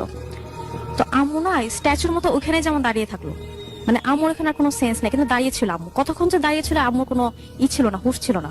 আচ্ছা, তো বৃষ্টিটা প্রায় কমে কমে আসছিল। এক সময় ওইটা পাশ দিয়ে আর কি, আম্মুর পাশ দিয়ে আম্মুর মামা হেঁটে যাচ্ছিল। আচ্ছা, তো হঠাৎ করে আম্মুকে দেখার পর বললো, তুই এখানে এত বৃষ্টির মধ্যে কি করতেছিস এখানে দাঁড়ায়?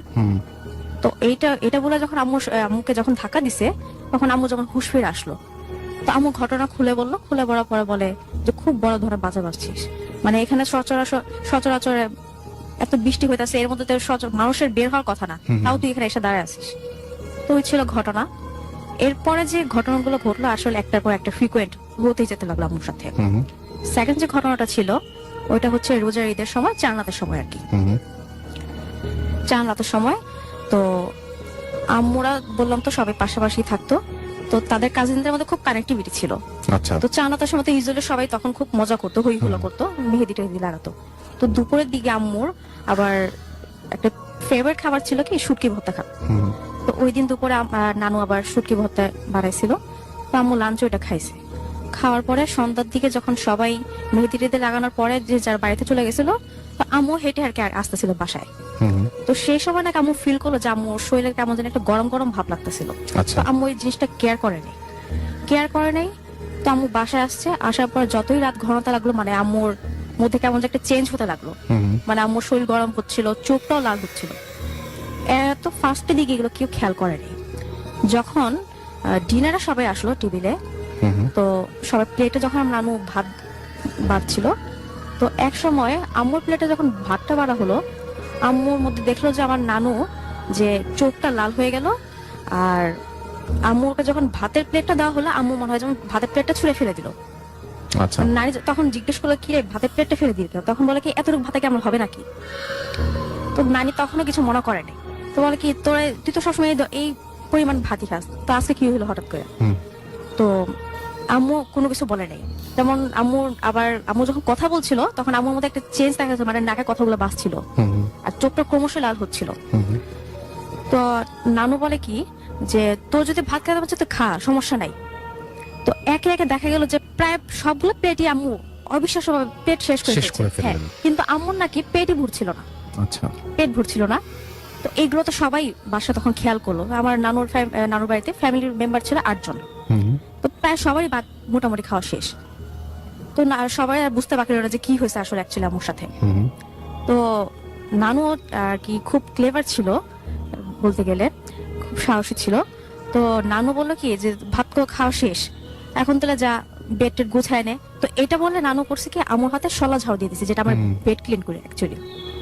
এটা দেওয়ার পরে আম্মুর আসলে আর কি শুরু হলো আর কি, মানে হাতের কাছে যা পাচ্ছিল সবই ছুঁড়ে ছুঁড়ে ফেলছিল। মানে চিল্লাচিল্লিতে মানে আশেপাশে মানুষ যারা ছিল সবাই এসে পড়ছে, মানে এত রাতে কি হলো এগুলো। তো আমার বড় মামা ছিল, তো বড় মামা হুজুর নিয়ে আসলো মসজিদ থেকে ডেকে। তো হুজুর এসে দেখিয়ে বলছে যে আম্মুকে কিছু একটা করছে আর কি। তো সেই সময় আম্মুকে একটা তাবিজ দেওয়া হলো। দেওয়ার পর আম্মু তাবিজ টাবিজ পড়ার পরে মোটামুটি অনেকদিন ভালো ছিল। এর মধ্যে আম্মুর সাথে কোনো প্রবলেম হয়নি। প্রবলেম হয়েছে গিয়ে কোরবানি ঈদের 3-4 দিন পর। তখনও কিন্তু আম্মুর শরীরে 3-4 দিনের মধ্যে যে কোরবানি ঈদের এই হিসেবে আর কি আম্মুর শরীর থেকে তাবিজটা খুলে ফেলছিল। তো 3-4 দিন পর বাড়ির উঠোনে বসে সবাই আর কি গল্পগুজব করছিল। তো ইউজুয়ালি মহিলাদের যে একটি যে মানে কথা বলার মাঝখানে হঠাৎ করে যদি কোনো কিছু মনে পড়ে যায় তাহলে ওই ক্ষেত্রে সবাই কিন্তু উঠে যায় যে যা করি। তো আমার নানি আম্মুকে বললো যে আমি চুলাতে মাংস বসাই দিয়ে আসছি, একটু যা চেক করে আয়। তো আম্মু তখন রান্নাঘরে গেল। যাওয়ার পরে আম্মু গুনগুন করে গান গাচ্ছিল আর মাংস দেখছিল, আবার মাঝে মাঝে খাচ্ছিল মহিলাদের যেটা স্বভাব। তো আম্মু হঠাৎ করে খেয়াল করলো যে রান্নাঘরের পাশ থেকে খচখচ শব্দ আসতেছে। হুম হুম, তো আম্মু প্রথমে কিছু মনে করলো না এটা।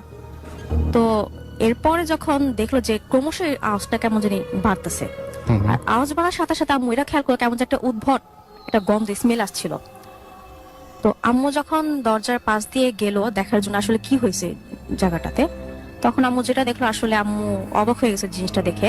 আম্মু দেখলো একটা বেডের মতো বামুন টাইপের, সারা শরীর কালো, আর সারা শরীরে চোখ যেমন জলজল করতেছে, সারা শরীরে যেমন চোখ বসানো। আম্মুকে দেখে হাসি দিছে। হুম হুম, এটা দেখার পর আম্মু ওই জায়গায় সেন্সলেস হয়ে যায়, চিৎকার দিয়ে সেন্সলেস হয়ে যায়। হওয়ার পরে সবাই দৌড় দিয়ে আসে। আসার পরে আম্মুকে অনেকক্ষণ পরে যখন সেন্স আনা হলো, তখন আম্মুকে জিজ্ঞেস করা হলো আসলে কি হয়েছিল। তখন আম্মু ঘটনাগুলো খুলে বললো। বলার পর তখন আবার মসজিদে হুজুরকে ডাক দেওয়া হলো। তো হুজুর এসে আবার বললো যে এই তাবিজটা যে আমি দিয়েছিলাম ওই তাবিজটা কোথায়।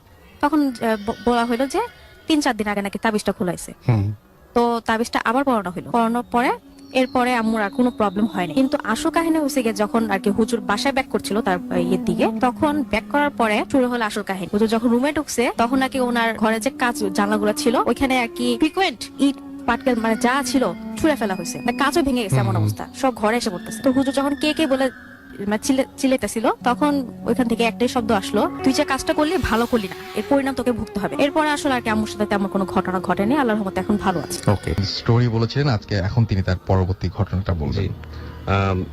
ঘটনা কয়েকটা আছে ছোট ছোট, তো আমি কি হ্যাঁ আমরা ছোট ছোট কিছু ঘটনা শুনে ফেলি।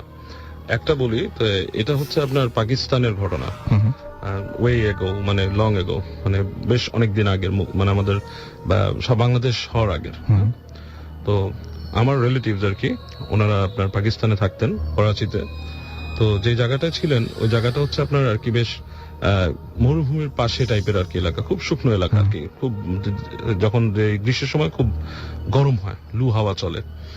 তো ওই সময় আমার এক আঙ্কেল, উনি ছোট তখন 6-7 বছর বয়স, আর সাথে একজন খালা ছিলেন, উনি আন্টি আর কি, উনিও ওরকমই 2-1 বছরের ছোট বড় আর কি। তো দুজন বাসার বাইরে খেলছিলেন আর বাসার থেকে ওই যে ভাজা পোড়া দিচ্ছিল কিছু, এনে খাচ্ছে আর খেলছে ওখানে। তো খেলতে খেলতে এক সময় দেখলো, আমার দুজনেই দেখেছে, আন্টি আর মামা দুজনেই, মামা মেন দেখছে আর কি ফার্স্টে। উনি দেখছে যে দূর থেকে একটা বুড়ি আসছে। তো তো বুড়িটা আসছে কেমন জানি, মানে তার চালচলনের মধ্যে কোনো হেলাদুলা নাই আর কি, সে ভেসে ভেসে আসছে অনেকটা। তো এসে খুব কাছাকাছি যখন আসছে, মামার সামনে এসে থামছে। তো থামার পরে তো মামা তাকাইছে, তাকার পরে বুড়ি তাকে একটা ভেঙচি কাটছে, ঠিক জিভ বের করে দিয়ে, মুখ থেকে জিভটা বের করে দিছে, বের করে ভেঙচি কাটছে। তো ওই জিনিসটা দেখার পরে মামা ছোট মানুষ, সেও করছে কি বুড়িকে দেখে একটা ভেঙচি কাটছে জিব্বা বের করে। তো জিব্বা বের করার সাথে সাথে কি হয়েছে, ওনার ভেতরের যে জিব্বাটা আছে পুরোটাই বের হয়ে আসছে ভিতর থেকে। আচ্ছা, মানে পুরো জিব্বাটা, আমাদের জিব্বার ভেতরে যে অংশটা পুরোটাই বের হয়ে আসছে, আর ভিতর নিতে পারছে না। আর বুড়িটা ভ্যানিশড, আর দেখছে না। তো আমার আন্টি যে উনি দেখছে, দেখার পর বাসায় ডাক দিছে, বাসায় ডাক দেওয়ার পর তাকে বাসায় নিয়ে গেছে, নিয়ে ডাক্তারখানায় নিছে, ইনজেকশন দিয়ে জিব্বা ভেতরে ঢুকাইছে। তো এরপর থেকে সে প্রায় ভয় পেত, জানালার দিকে তাকালেই মানে বলতে কে আসতেছে এরকম একটাই। তারপর পিঁপড়াদেরকে ছোট ছোট পানি চিনি খাওয়াতো, মানে সামথিং লাইক দ্যাট। তো তারপরে ওই আমার যে গ্র্যান্ড প্যারেন্টস ওনারা এসে যায়, ওই আপনার এক হুজুরের কাছে যায় ওখানে। তো হুজুরকে বলে, তো হুজুর বলে যে ওকে তো আসলে মানে প্রজেস্ট করছে, মানে ওকে জিনে ধরছে আর কি, তো এটাকে ছাড়াতে হবে। তো উনি ঝাড়ফুঁক করেন, করে টোরে বলেন যে একটা লেবুটার মধ্যে 40টা সুই গাঁথা। তো বলে এই লেবুটার মধ্যে আমি আটকাই দিচ্ছি জিনিসটাকে, এটাকে চুলার উপর ঝুলিয়ে রাখবেন, এবং লেবুটা একসময় শুকাতে শুকাতে এটার কার্যক্ষমতা নষ্ট হয়ে যাবে, বাট মেক শিওর যে আপনি যে এই লেবুর থেকে যাতে সুইগুলো না ছুটে যায় বা লেবুটা যাতে নষ্ট না হয়। তো পরবর্তীতে ওনারা বাংলাদেশ যখন স্বাধীন হয়ে চলে আসছে, তো সুতরাং ওই জিনিসটা আর কি হয়নি আর কি। আচ্ছা, সেকেন্ডটা শুনে পেলাম। এটা একটা ঘটনা। আর আরেকটা ঘটনা, এটা আমি নিজেই ইনভলভড। এটা হচ্ছে ঠিক আপনার, আমার নানা বাড়ি হচ্ছে ক্যান্টনমেন্টে, ইব্রাহিমপুরে, ওখানকার ঘটনা। তো ওই জায়গাটা একসময় খুব ব্যাকওয়ার্ড ছিল আর কি। ব্যাকওয়ার্ড বলতে কিরকম, যে শহরের সভ্যতাটা একটু কম ছিল ওই সময়, আজ থেকে ধরেন 25-26-27 বছর আগে এরকম সময় বেশ ব্যাকওয়ার্ড। আমার মনে আছে যে আপনার এই যে তালতলা রোডটা যেটা, এটা পুরোপুরি বালির একটা রাস্তা ছিল, all the up to like Birpur. আপনার ওই যে 14 নম্বর যে গোলচক্করটা, 10 নম্বর গোলচক্করটা, ওইখানে খুবই অন্ধকার, বিদ্যুৎ কম এরকম। তো আমার নানা বাসা ওখানে ছিল ইব্রাহিমপুরে, কচু ক্ষেতের এই সাইডে। তো ওইখানে আমি বেড়াতে যেতাম। তো বেড়াতে যাওয়ার পরে একদিন আমি আমার মামার সাথে আসছি আর কি রুমে। তো রুমগুলো পাশাপাশি আর কি, ইনলাইন, একটার পাশে একটা রুম বাসার। ফার্স্টে হচ্ছে আপনার ড্রয়িং রুম, তারপরে হচ্ছে আপনার একটা বেডরুম, তারপর আরেকটা বেডরুম, তারপর ডাইনিং স্পেস, এইভাবে করে গেছে। কিন্তু প্রত্যেকটা room interconnected with a door, মানে দরজা এই পাশ থেকে ওই পর্যন্ত আর কি, সবগুলো দরজা কানেক্টেড। আচ্ছা, তো রাতে অ্যাজ ইউজুয়াল আমরা গল্প গুজব করে, আমরা মামারা মানে আমার খুব মামাদের সাথে গল্প গুজব হয়। আমার সেজ মামা খুব ছোটকাল থেকে ভূতের গল্প বলতো, আমরা খুব ভয় পেতাম, শীতকালে লেপ টেনে শুনতাম এগুলো। এনিওয়ে, ছোট মামার সাথে এরকম গল্প করলাম ভূত টুতের, করার পরে তো রাত্রে শুতে গেলাম। তা আমি বেশিরভাগ সময় মেনলি আর কি আপনার ওই বিছানার ওই যে এই সাইডে, যে সাইড থেকে নামে মানুষ, মানে ভেতরের দিকে না, ওখানেই শুই। তো শুনলাম মামাও পিঠাপিঠি বয়স আমার সাথে। তো দুজন ঘুমাইছি, বাসার বাতি টাতি সব নিভানো, বেশ অন্ধকার, আবছা, ওই যে জানালার ফাঁক দিয়ে যে আলোটা আসছে, এটাই পর্দার পাশ থেকে আবছা একটা আলো ঘরের ভেতরে। তো অল অফ এ সাডেন আমি দেখলাম ওই পাশের রুম থেকে একটা ছায়া টাইপের, মানে ছায়াটা হচ্ছে ঘন ডেন্স একটা ছায়া, ঠিক আছে, ওই রুম থেকে দরজা দিয়ে আসলো। ড্রয়িং থেকে মানুষের মতোই শেপ অনেকটা মনে হয়, উচ্চতা হবে যে 5-6 ফিট লম্বা। মানে ওইটা অন্ধকারের মধ্যে বেশি অন্ধকার একটা জিনিস, ঘনত্বটা খুবই বেশি, বোঝা যাচ্ছে মানুষের মতো একটা শেপ। পায়ের কাছ দিয়ে আসলো, আস্তে আস্তে এসে ঠিক ডান দিকে আসলো, এসে আমার পাশে আসছে, দাঁড়াইছে। তো দেখার সাথে সাথে আমি তখন একটু ভয় পেয়েছি। আমি সাথে সাথে মামাকে ডাক দিছি, মামা উঠেন উঠেন, কি উঠে বসছে। আমি বললাম যে কি জানি এখানে আমি তো দেখছি। কি দেখছিস? আমি বললাম যে নাথিং, এরকম একটা মনে হয় ছায়ার মতো। বলে ঘুমাই গেলাম। মানে উনি শুয়ে পড়ছে, আবার উনি হি ওয়াজ স্লিপিং, তো ঘুমাই গেছে।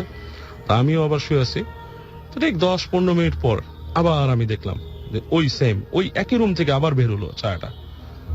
দ্বিতীয়বার আবার আস্তে আস্তে আসছে, পায়ের কাছ থেকে এসে ঠিক আমার পাশে আসলো। এসে সে ওই ওরকম করে, মানে যে হাতটা মনে হচ্ছে নিচু হয়ে হাতটা এরকম ঢুকাই যাচ্ছে। তো আমি এবারও ভাবেছি, এবারও উঠেছি ওনাকে ঢেকে, মামা উঠেন কি এরকম কিছু। তো উনি বলছে কি দেখছে? আমি বলছি আমি এবার শুবো না, আমি এবার শুবো। তো বলার পরে উনি বলছে আচ্ছা ঠিক আছে, ওকে। আমি দেওয়ালের পাশে চলে গেলাম, উনি এই পাশে আসলো, কিছুই নাই। কিন্তু যখন ওনাকে ডাকতেছি নাথিং দেয়ার। তৃতীয়বার আমার কিন্তু ঘুম আসছে না, উনি কিন্তু এই ঘুমের ঘুরেই আছে। এবং থার্ড বার আমি দেখলাম একই জিনিস, আবার সে ছায়াটা আসলো, আস্তে আস্তে আসলো, মানে খুব স্লোলি মুভ করে আসতেছে। It's not like that is walking fast or something. খুব আস্তে আস্তে এসে ঠিক আবার সেই বিছানার পাশে আসলো। This track was downloaded from FusionBD.com. এইবার দেখলাম সে কুজা হলো, হাতটা নিচু করলো, মামাকে ধরলো, মামার উপরে উপর হলো, মানে নিচু হয়ে গেল, তারপর হঠাৎ করে দেখলাম ভ্যানিশ নাই। So that is a starting point of something. তো এর পরেরটা পরে, এটা ছোট একটা গল্প আর কি, যতটুকু আমি দেখেছি আর কি। Okay, মানে এরপর আর কিছু হয়নি। পরের দিন কি মামাকে জিজ্ঞেস করেছিলেন যে মানে সে কিছু ফিল করেছে কিনা বা এরকম কিছু? আর সে বলে যে না, আমি কিছু ফিল করিনি। But এটা আপনি আপনার চোখের সামনে পুরো আমার ঘটনাটা চোখের সামনে ঘটেছে। দেখেছে, মানে ওনার সাথে এরকম কিছু স্টোরি আছে আর কি। হ্যাঁ, তো এই একটা জিনিস আমি দেখেছি। আমি বুঝতে পারছি তার মধ্যে আছেন, এবং আপনার ঘটনাগুলো এই জন্যই দেশেও কিছু ঘটেছে, দেশের জি, বাইরেও কিছু ঘটেছে। কিছু আছে, right? তো আপনি এর মধ্যে থেকে সবচাইতে বেশি শুনিয়েছেন বা অন্যরা শুনে খুব ভয় পেয়েছে বা আপনার কাছে খুব অদ্ভুত লেগেছে, কোনো সমাধান খুঁজে পাননি, সেটা দেশে হোক বা দেশের বাইরে হোক, এরকম একটা আমাদের ঘটনা বলবেন মাইক্রোফোন একটু কাছে এসে। আচ্ছা, অ্যাকচুয়ালি আপনাকে যে ঘটনাটা আমি অডিও ক্লিপ পাঠিয়েছিলাম সেটাই এখন বলি। হ্যাঁ, Sure. সেটা আসলে আমি কোনো এক্সপ্লেনেশন পাইনি, দ্যাট ওয়াজ দ্য রিজন, এটা আমি বলতে চাচ্ছিলাম। সো এটার সাথে কিছু ভূমিকা অ্যাড করা লাগবে, কাজ I have to have the introduction with my friend, like who was along with me. তো আমার একটা বন্ধু ছিল আমেরিকাতে যখন ছিলাম, ওর নাম হচ্ছে রয়। সো সে এইসব ব্যাপারে বেশ ইন্টারেস্টেড ছিল, মানে he use to go around and things. So when I first met him, ও আমার সাথে গেল, আমাকে একটা হন্টেড হাউস দেখাতে নিয়ে গেল। তো যেখানে গেল, জায়গাটা actually it's not spooky at the first place, কাজ যখন ঢোকার পর দেখি একটা অ্যাকচুয়ালি ইয়ার্ড, ওখানে বোট হাউসের মতো আছে, পাশ দিয়ে একটা জায়গা চলে গেছে, তার পাশে ধরেন উডস, মানে জঙ্গল। তো জঙ্গলের কাছে নিয়ে আমাকে বলতেছে যে এটার ফাঁক দিয়ে দেখো, you'll see a house inside, it's haunted. আমি বললাম যে হাউ ইজ হন্টেড? তো আমার বলছে যে এখানে একটা বুড়ি মহিলা থাকতো। সে মারা যাওয়ার পরে তার কোনো বংশধর ছিল না, সুতরাং এটা অ্যাবান্ডন হয়ে গেছে এবং স্টেট এটাকে ক্লেম করছে, কিন্তু অ্যাকচুয়ালি কেস চলছে, মানে প্রবাবলি এটা অ্যাকোয়ার করে নেবে স্টেট। তো আমি দেখলাম তো ফার্স্টে, মানে উডসটা এত ঘন, ভিতরে দেখার মতো খুব একটা কিছু নাই। হ্যাঁ, মানে এক সময় দেখলাম যে আলো আছে, দূরে একটা বাড়ি, ইটস বাইন্ড আপ টোটালি, মানে লতা পাতা জড়ানো। So that was the first day I went out with him that place, and আমি ঢোকার সাহস পাইনি আর কি, আই থট সে একটা সাইকো হতে পারে।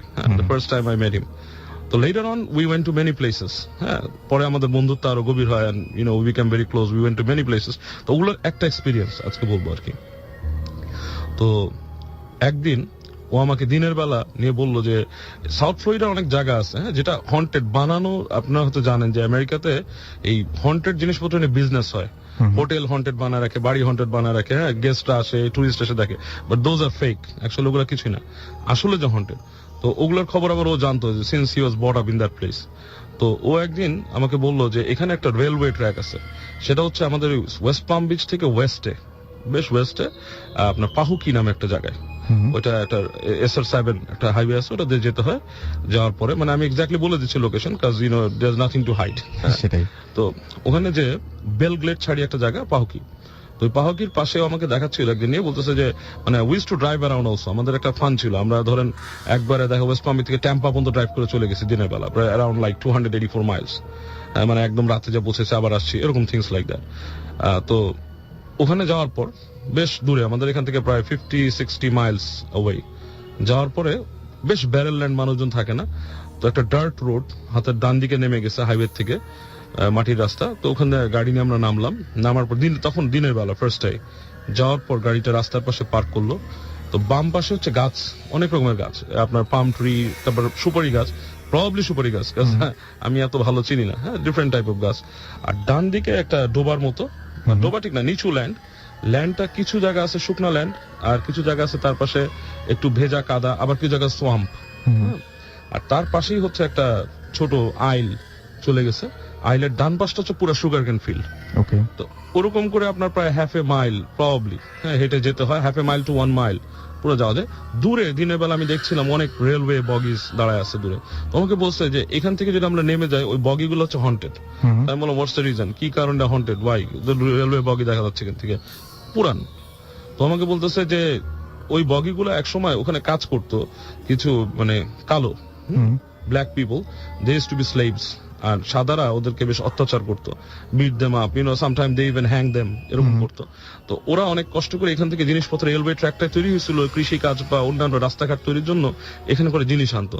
এন্ড ইটস সেড দ্যাট এখানে অনেককে পোড়ায় দিছে, মেরে ফেলছে। সো মানে they believe in evil spirits and stuff like that. হ্যাঁ, তো আমি বললাম যে okay, so what can we see in the daylight, broad daylight, এ সময় দেখার কিছুই নেই এখানে। and no, probably nothing's gonna happen. ও বলতেছে probably nothing's gonna happen, we're gonna end up just going there. তো জাস্ট দেখলাম, দেখে টেকে আমরা চলে আসি। তো একদিন রাতের বেলা ও হঠাৎ সাজেস্ট করতেছে, আমার এক ফ্রেন্ড আসছে তখন নিউ ইয়র্ক থেকে, ওর নাম আদনান। তো আদনান হচ্ছে বেশ মানে সোবার পার্সন, আউট গোয়িং ঠিক না খুব একটা, মানে খুব চুপচাপ থাকে, হ্যাঁ পড়াশোনা করে, লেখালেখি করে এই ধরনের। বাট অ্যাকচুয়ালি যখন আসছে ও অ্যাডভেঞ্চারে গন্ধ পেয়েও আমাদের সাথে রাখতে বের হয়েছে।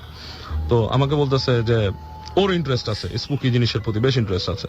তো রয় বলতেছে let's go to that place, that Belgrade place, it's child. তো বলতেছে বেলগ্রেড প্লেস, আমি ওকে লেটস গো। আমরা চালালাম, গাড়ি নিয়ে গেলাম যে ওই সেই ডার্ট রোড। বাট যখনই যাচ্ছি SR7 দিয়ে যখন যাচ্ছি রাতের বেলা, ডান পাশে ধরেন আপনার কমলা লেবুর ক্ষেত, বাম পাশে ধরেন উডস। এইবার দৃশ্যপটে ডিফারেন্ট লাগতেছে রাতের বেলা। তো যেই গলিটার সামনে দাঁড়ালাম যেখানে ডার্ট রোডটা, ওই তো দূরে ঘুরঘুরতে অন্ধকার, আকাশের কিছু আর স্লাইড দেখা যাচ্ছে, but it's very dark. Anyway, তো আমরা গাড়ি নামাই দিলাম গলি দিয়ে, যে প্রায় কোয়ার্টার মাইল গেলাম ওই যে সেই গাছগাছালির কাছে। And really at night it looks really spooky. এখন স্পুকি লাগতেছে জিনিসটা, দিনের বেলা মনে হচ্ছে নাথিং। তো এনিওয়ে গাড়িটা রাখলাম রাস্তার পাশে, রেখে নামলাম। নামার পরে আমরা তিনজন, আমি, রয় আর আদনান, তিনজন নামলাম। নেমে হেঁটে রয় বলতেছে যে if you want really feel something or probably want experience something, you gonna have to go to that bogies. Okay, আমরা নামলাম। এটা জিনিসপত্র তেমন কিছু নাই, সেলফোন কিন্তু গাড়িতে রয়ে গেছে। For some reason that time মানে সেলফোন গুলো একটু আমাদের কাছে বেশ ইম্পর্টেন্ট জিনিস ছিল, মনে হচ্ছে যে প্রবাবলি যদি এখান থেকে আসতে যে হারা টারা যায়, সেলফোন রেখে আসলাম। তো রয় ছিল আছে আপনার একটু জিপসি টাইপের, হ্যাঁ, so he used to carry a knife with him and flashlight থাকতো সবসময়, বাইক চালাতো সবসময়, এগুলো দেশ টু ক্যারি। এটা আপনি দেখবেন হার্লি বাইকার্স এগুলো রাখে। সো এনিওয়ে, তো ওইগুলোই সম্বল আর কি, একটা নাইফ, একটা বাইকার্স নাইফ এন্ড ওই ফ্ল্যাশ লাইট। তারপর নামলাম, নেমে ওই আইল ধরে, রাতের বেলা যাওয়াটা বেশ কঠিন, ওই ফ্ল্যাশ লাইটের আলোতে আমরা হেঁটে যাচ্ছি আইল দিয়ে। ডান পাশে সুগার কেন ফিল্ড, সিনারিওটা এরকম, আমরা আইলের উপরে, ডান পাশে সুগার কেন ফিল্ড, বাম পাশে হচ্ছে সেই আপনার ওই মাঠটা, এবং মাঠের মধ্যে কিছু জায়গা শুকনা, তারপরে কিছু দূর গেলে আপনার কাদা পানি, আবার সোয়াম্পটা হচ্ছে আপনার পুরো কাদা, মানে যেখানে কাদা থাকে। এন্ড সবচেয়ে ডেঞ্জারাস ব্যাপার যেটা এখন জেনে আরো জানি আর কি, তখন ইন্টারনেটে যে গুগলিং জিনিসটা এত অ্যাভেলেবল ছিল না, from like 10 years ago, from now not 10, 15-16 years ago। তো এখন জানি সাউথ ফ্লোরিডা সোয়াম্পের মধ্যে অ্যানাকোন্ডাও আছে। বাট মানে রিয়েলি আদার কিছুদিন আগে আমি দেখছি আপনার নেটে যে একটা অ্যানাকোন্ডা একটা এলিগেটরকে খেয়ে ফেলছে, এলিগেটর আবার তার পেট থেকে খেয়ে বের হয়ে গেছে। So such a thing, and it's very scary. আর তখন যেটা জানতাম সেটা হচ্ছে এলিগেটর সম্বন্ধে। We were used to with alligators, কারণ লেক ওকিচুবি নামে একটা জায়গা আছে, ওখানে আমরা ঘুরতে যেতাম, আমাদের থেকে 10-20 ফিট দূরে এলিগেটর শুয়ে আছে। তো ওইটা নেচার জানতাম আমরা, এগ্রিভেট না করলে সে আসে না। আচ্ছা, বাট অ্যাকচুয়ালি ওই এলিগেটরও কিন্তু সম্বে আছে। তো এগুলো আমরা জানি যে এলিগেটর আছে, it's scary. And other than that, ভূতের ব্যাপারটা রয় বলছে and we are interested, so let's go check it out.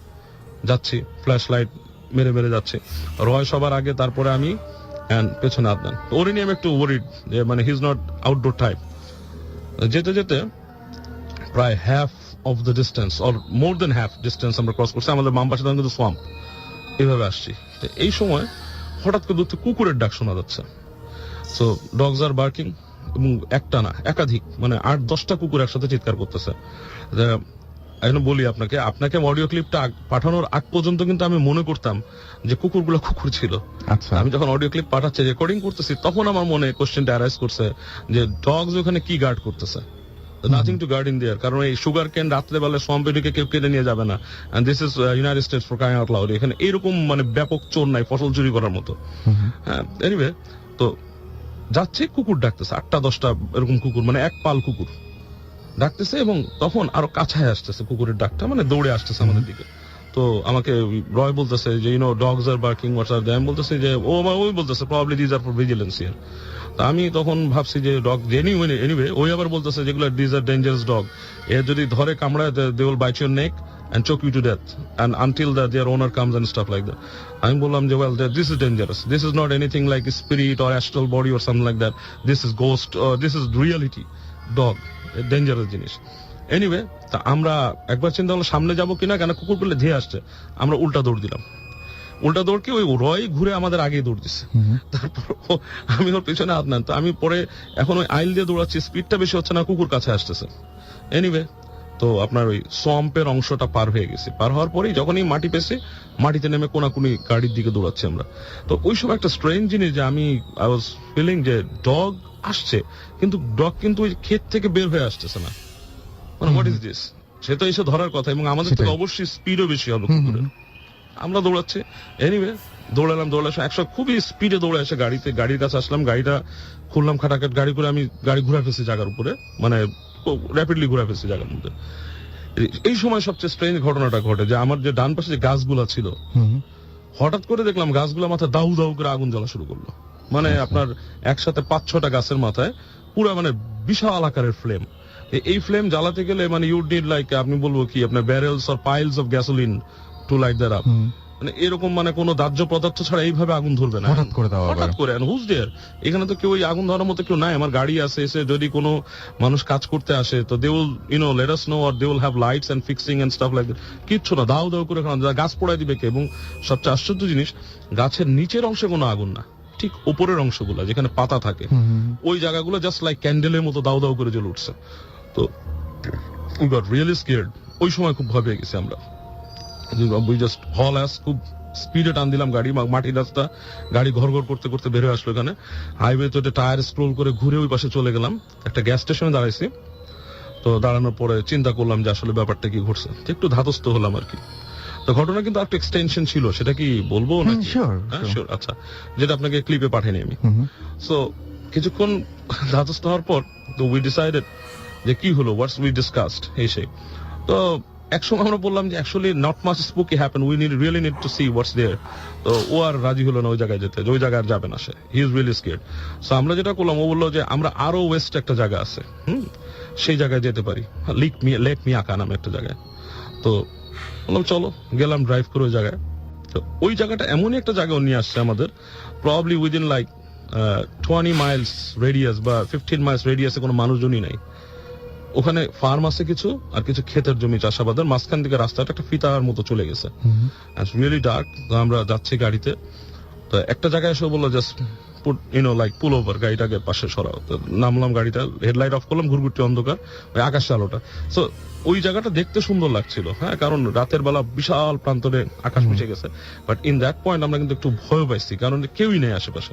So we didn't stay that long, so we wanted to come back. আমরা গাড়িতে উঠলাম, বেশিক্ষণ আমরা ব্যাক করছি।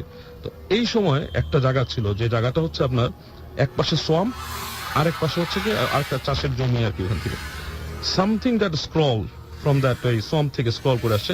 ইটস নট এলিগেটর, মাথাটা অনেকটা মানুষের মতোই লাগছে, কিন্তু হামাগুড়ি দিয়ে আসছে। হামাগুড়ি দিয়ে আসছে। And this was very scary, মানে এখন আমার গায়ের লোম ধরা যাচ্ছে চিন্তা করে।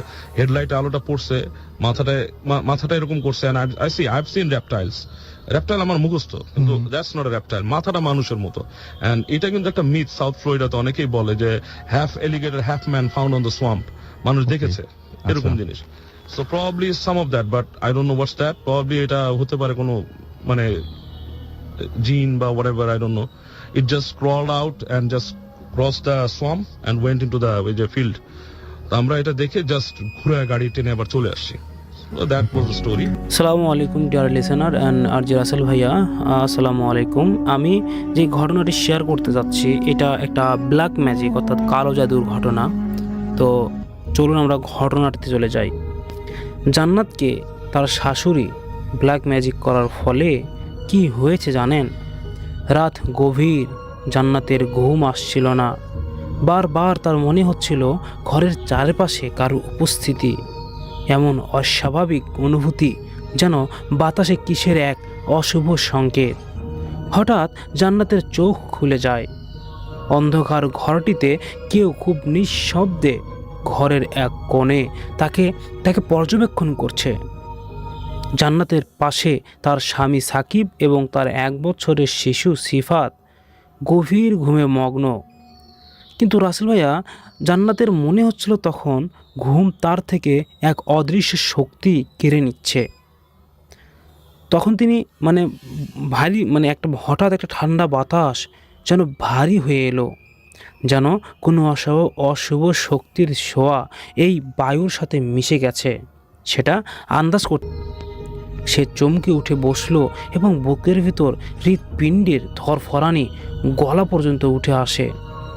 সে কিছুক্ষণ বসে রইল, চারিদিকে তাকালো, কিন্তু ঘরটা ছিল নিস্তব্ধ, এমনকি বাতাসের একটি নড়াচড়া পর্যন্ত নেই। আবার সেই অনুভূতি, এবার তার কাঁধে ঠান্ডা বাতাসের মতো কিছু একটা ছুঁয়ে যায়। তার শির দ্বারা বেয়ে যায় এক ভয়ানক স্রোত নেমে আসে তার। সে জানে এখানে কিছু আছে। জান্নাতের কণ্ঠ ভয় আর আতঙ্কে কাঁপছিল। তবুও সাহস সঞ্চয় করে সে আল্লাহর নামে জোরে জোরে নিল এবং বলল, সাকিব। তার গলার এক মুহূর্ত পর্যন্ত রুদ্ধ হয়ে থাকলো। আল্লাহর নাম উচ্চারণের পরেই সেই বাঁধন যেন ছুটে গেল। সাকিব ঘুমের ঘোরে চমকে উঠল এক ঝটকায় এবং উঠে বসে জান্নাতের দিকে তাকিয়ে বলে, কি হয়েছে, কি হয়েছে, এমন চিৎকার দিলে যে?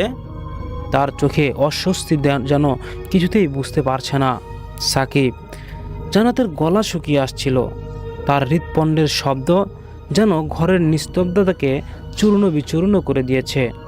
সে একটু থেমে গভীর নিঃশ্বাস নিয়ে বলল, সাকিব, এখানে কিছু আছে, আমি স্পষ্ট টের পাচ্ছি। আমার শরীরে যেন কেউ হাত বুলিয়েছে। আর এখন কোনো বাতাস ছাড়া জানালার পর্দার নিচে নিজে থেকে নড়ছে। বাতাস নেই, তবু জানালার পর্দা নড়ছে। আমার ভয় হচ্ছে সাকিব, খুবই ভয় হচ্ছে। সাকিবের চোখ বড় হয়ে গেল। কিছুক্ষণ স্তব্ধ হয়ে তাকিয়ে রইল সে। কিছু একটা বলতে চাইল, কিন্তু যেন মনের ভিতরে ঠিক বিশ্বাস করতে পারছিল না। তারপর ধীরে ধীরে হেসে উঠে বলল, রাতের গভীরতা, ক্লান্তি আর হয়তো একটু দুশ্চিন্তা থেকে এমন মনে হচ্ছে তোমার, বুঝছ? এগুলো নিছক মনের ভুল। ভয় পাওয়ার কিছু নেই, চলো ঘুমিয়ে পড়ি। সাকিব বিষয়টি অবিশ্বাস করে হাসি দিয়ে উড়িয়ে দিল। জান্নাত অসহায়ভাবে তাকিয়ে রইল। তার মন বলছে, যা ঘটছে তা কোনো মনের ভুল নয়।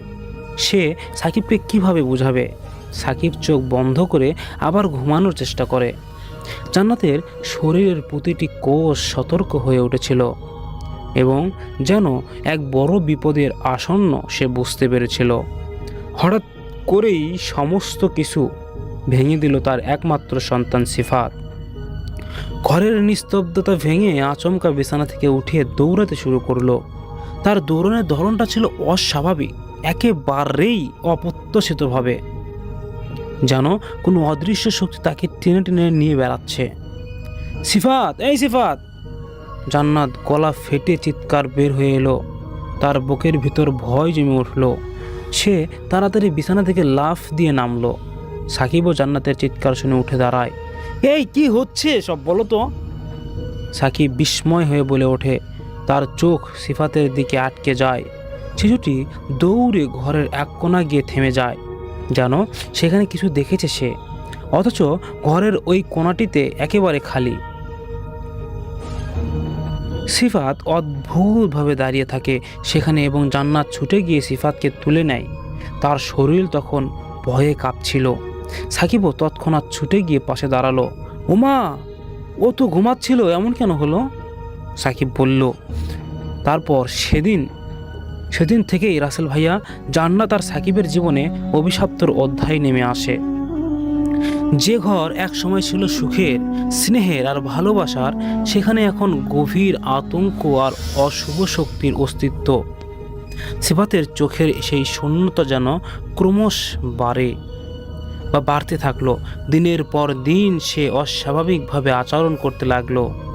অকারণে চিৎকার করে উঠত এবং আচরণ করতে লাগলো এমনভাবে যে ঘরের কোণে কেউ বসে ফ্যাল করে তাকিয়ে থাকতো। মাঝে মাঝে এমনভাবে শীতল হয়ে যেত, জান্নাত ভয়ে আর সিফাতের কাছে যেত না। জান্নাতের স্বামী দিন দিন পরিবর্তন হয়ে যেতে থাকে। ওর চেহারার দিকে তাকানো যায় না। কেমন একটা রাগী স্বভাবের হয়ে গেছে। জান্নাতকে যে কখনো উঁচু গলায় কথা বলেনি, সে এখন জান্নাতের ক্ষুদ্র ভুল নিয়েও বাড়ি মাথায় তুলে বসে। বাচ্চার যত্ন নেওয়া, ঘরের কাজ করে না, সারাদিন শুয়ে বসে খায় ইত্যাদি কথা শুনতে শুনতে জান্নাতকে অতিষ্ঠ করে ফেলেছে। অথচ সেই জান্নাতকেই সে খুবই ভালোবাসত। হঠাৎ করে তার মধ্যে এই চেঞ্জ। মোট কথা, জান্নাতের কোনো কাজ বা কথা সাকিব সহ্য করতে পারতো না।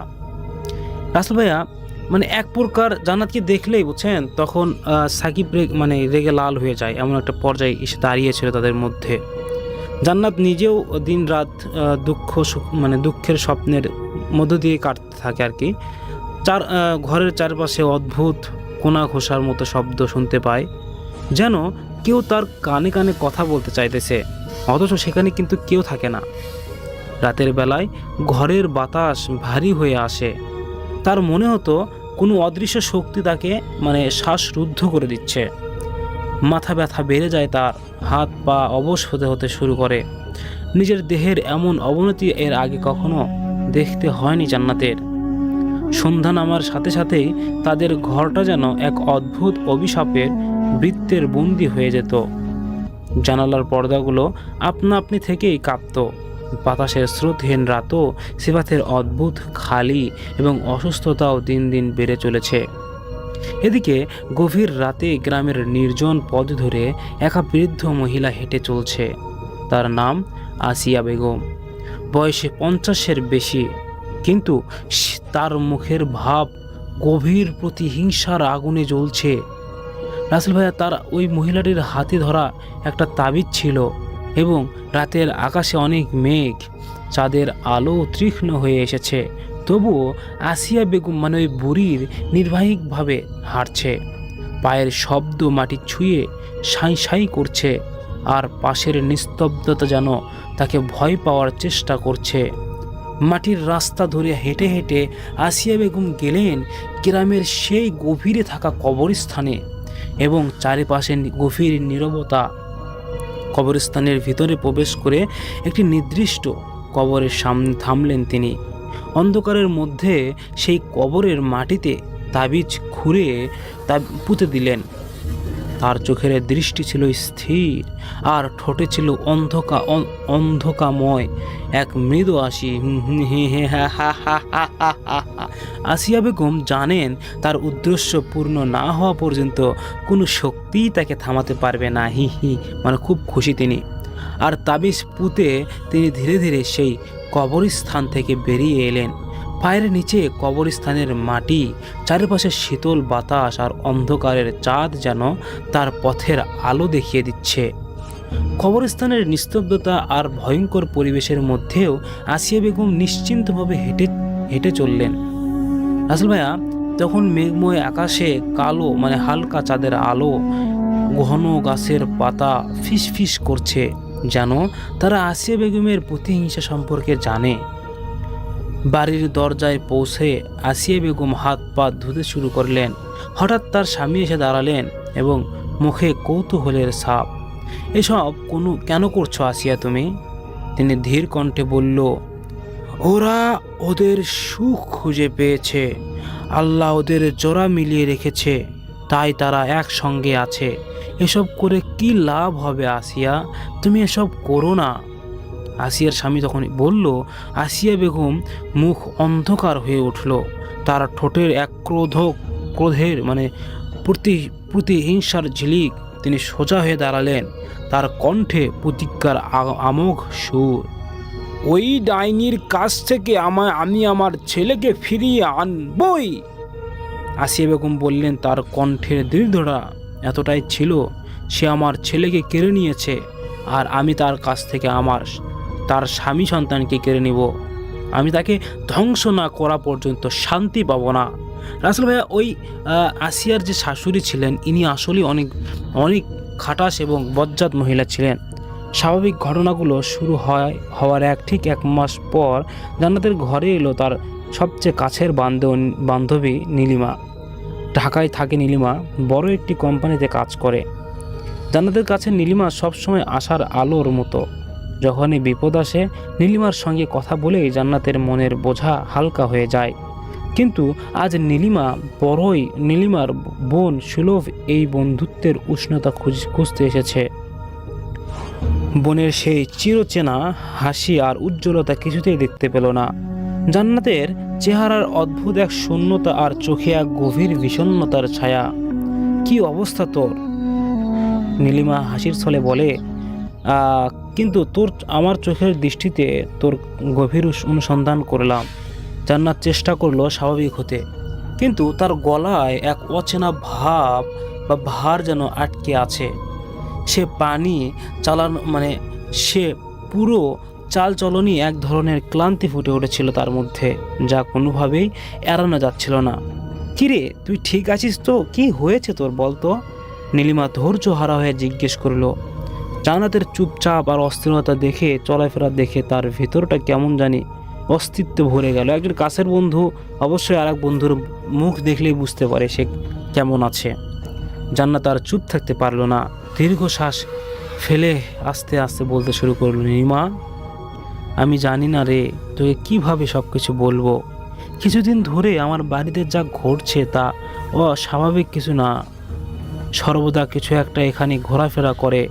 সাকিব বিশ্বাস করে না আমাকে, কিন্তু আমি বুঝতে পারি। মাঝে মাঝে মনে হয় আমি আজ যেন পাগল হয়ে যাচ্ছি। নীলিমার কপালে ভাঁজ পড়ল। কি বলছিস তুই বান্ধবী? ঠিক করে বলতো, কি হচ্ছে তোর? জান্নাত তার ভয়, উদ্বেগ আর রহস্যময় ঘটনাগুলো এক এক করে খুলে খুলে বলতে লাগলো। বাড়ির অদ্ভুত আওয়াজ, জানালার পর্দা দুলতে থাকা, সিফাতের মাঝরাতে উঠে স্বাভাবিক আচরণ করা, স্বাভাবিক পরিবর্তন, নিজের শরীর অবনতি, এই সবই জান্নাতের মনকে অশান্ত করে তুলেছে। নীলিমা গভীরভাবে সব কিছু শোনে। তার মুখ ক্রমশ গম্ভীর হয়ে ওঠে। একসময় বলল, এভাবে আর চলতে দেওয়া যাবে না।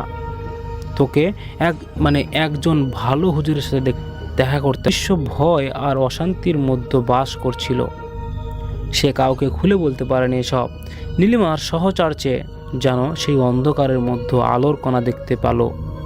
অনেকক্ষণ মতো বিনিময় করে নীলিমা বিদায় দেয় জান্নাতকে। কিন্তু রাতটা ছিল অন্যরকম। সাকিব বাসায় ফিরল, মুখ কালো মেঘের মতো রাগ নিয়ে। জান্নাত প্রথমেই বুঝলো আজ কিছু একটা ভুল আছে। সাকিবের চেহারায় এমন কঠিন অভিব্যক্তি দেখে সে আগে কখনো দেখেনি। অফিস থেকে ফিরে এসে একটাও কথা না বলে সোজা হনহন করে নিজের রুমে ঢুকে গেল। জান্নাত তার পিছনে পিছনে যায় এবং চেষ্টা করলো স্বাভাবিকভাবে কথা বলতে। কি হয়েছে তোমার? কেমন দিন কাটছে অফিসে? জান্নাত জিজ্ঞেস করলো, কিন্তু কোনো উত্তর এলো না। সাকিবের মুখে এক গাঢ় নীরবতা, এবং সে নীরবতা নিয়ে ফ্রেশ হতে বাথরুমে ঢুকে গেল। জান্নাত দাঁড়িয়ে রইল এবং সাকিবের প্রতিটি আচরণে যেন একটি অদ্ভুত দূরত্বের ছাপ। একদিনের মায়া মমতার সম্পর্ক যেন হুট করেই দূর থেকে চলে গেছে, আর সাকিব যেন তার নাগালের বাইরে চলে গেছে। সাকিব ফ্রেশ হয়ে এসে বিছানায় শুয়ে পড়ল। এখনও কোনো কথা বলল না। জান্নাতের বুকের ভিতরে একটা অজানা শঙ্কা ধীরে ধীরে গভীর হচ্ছিল।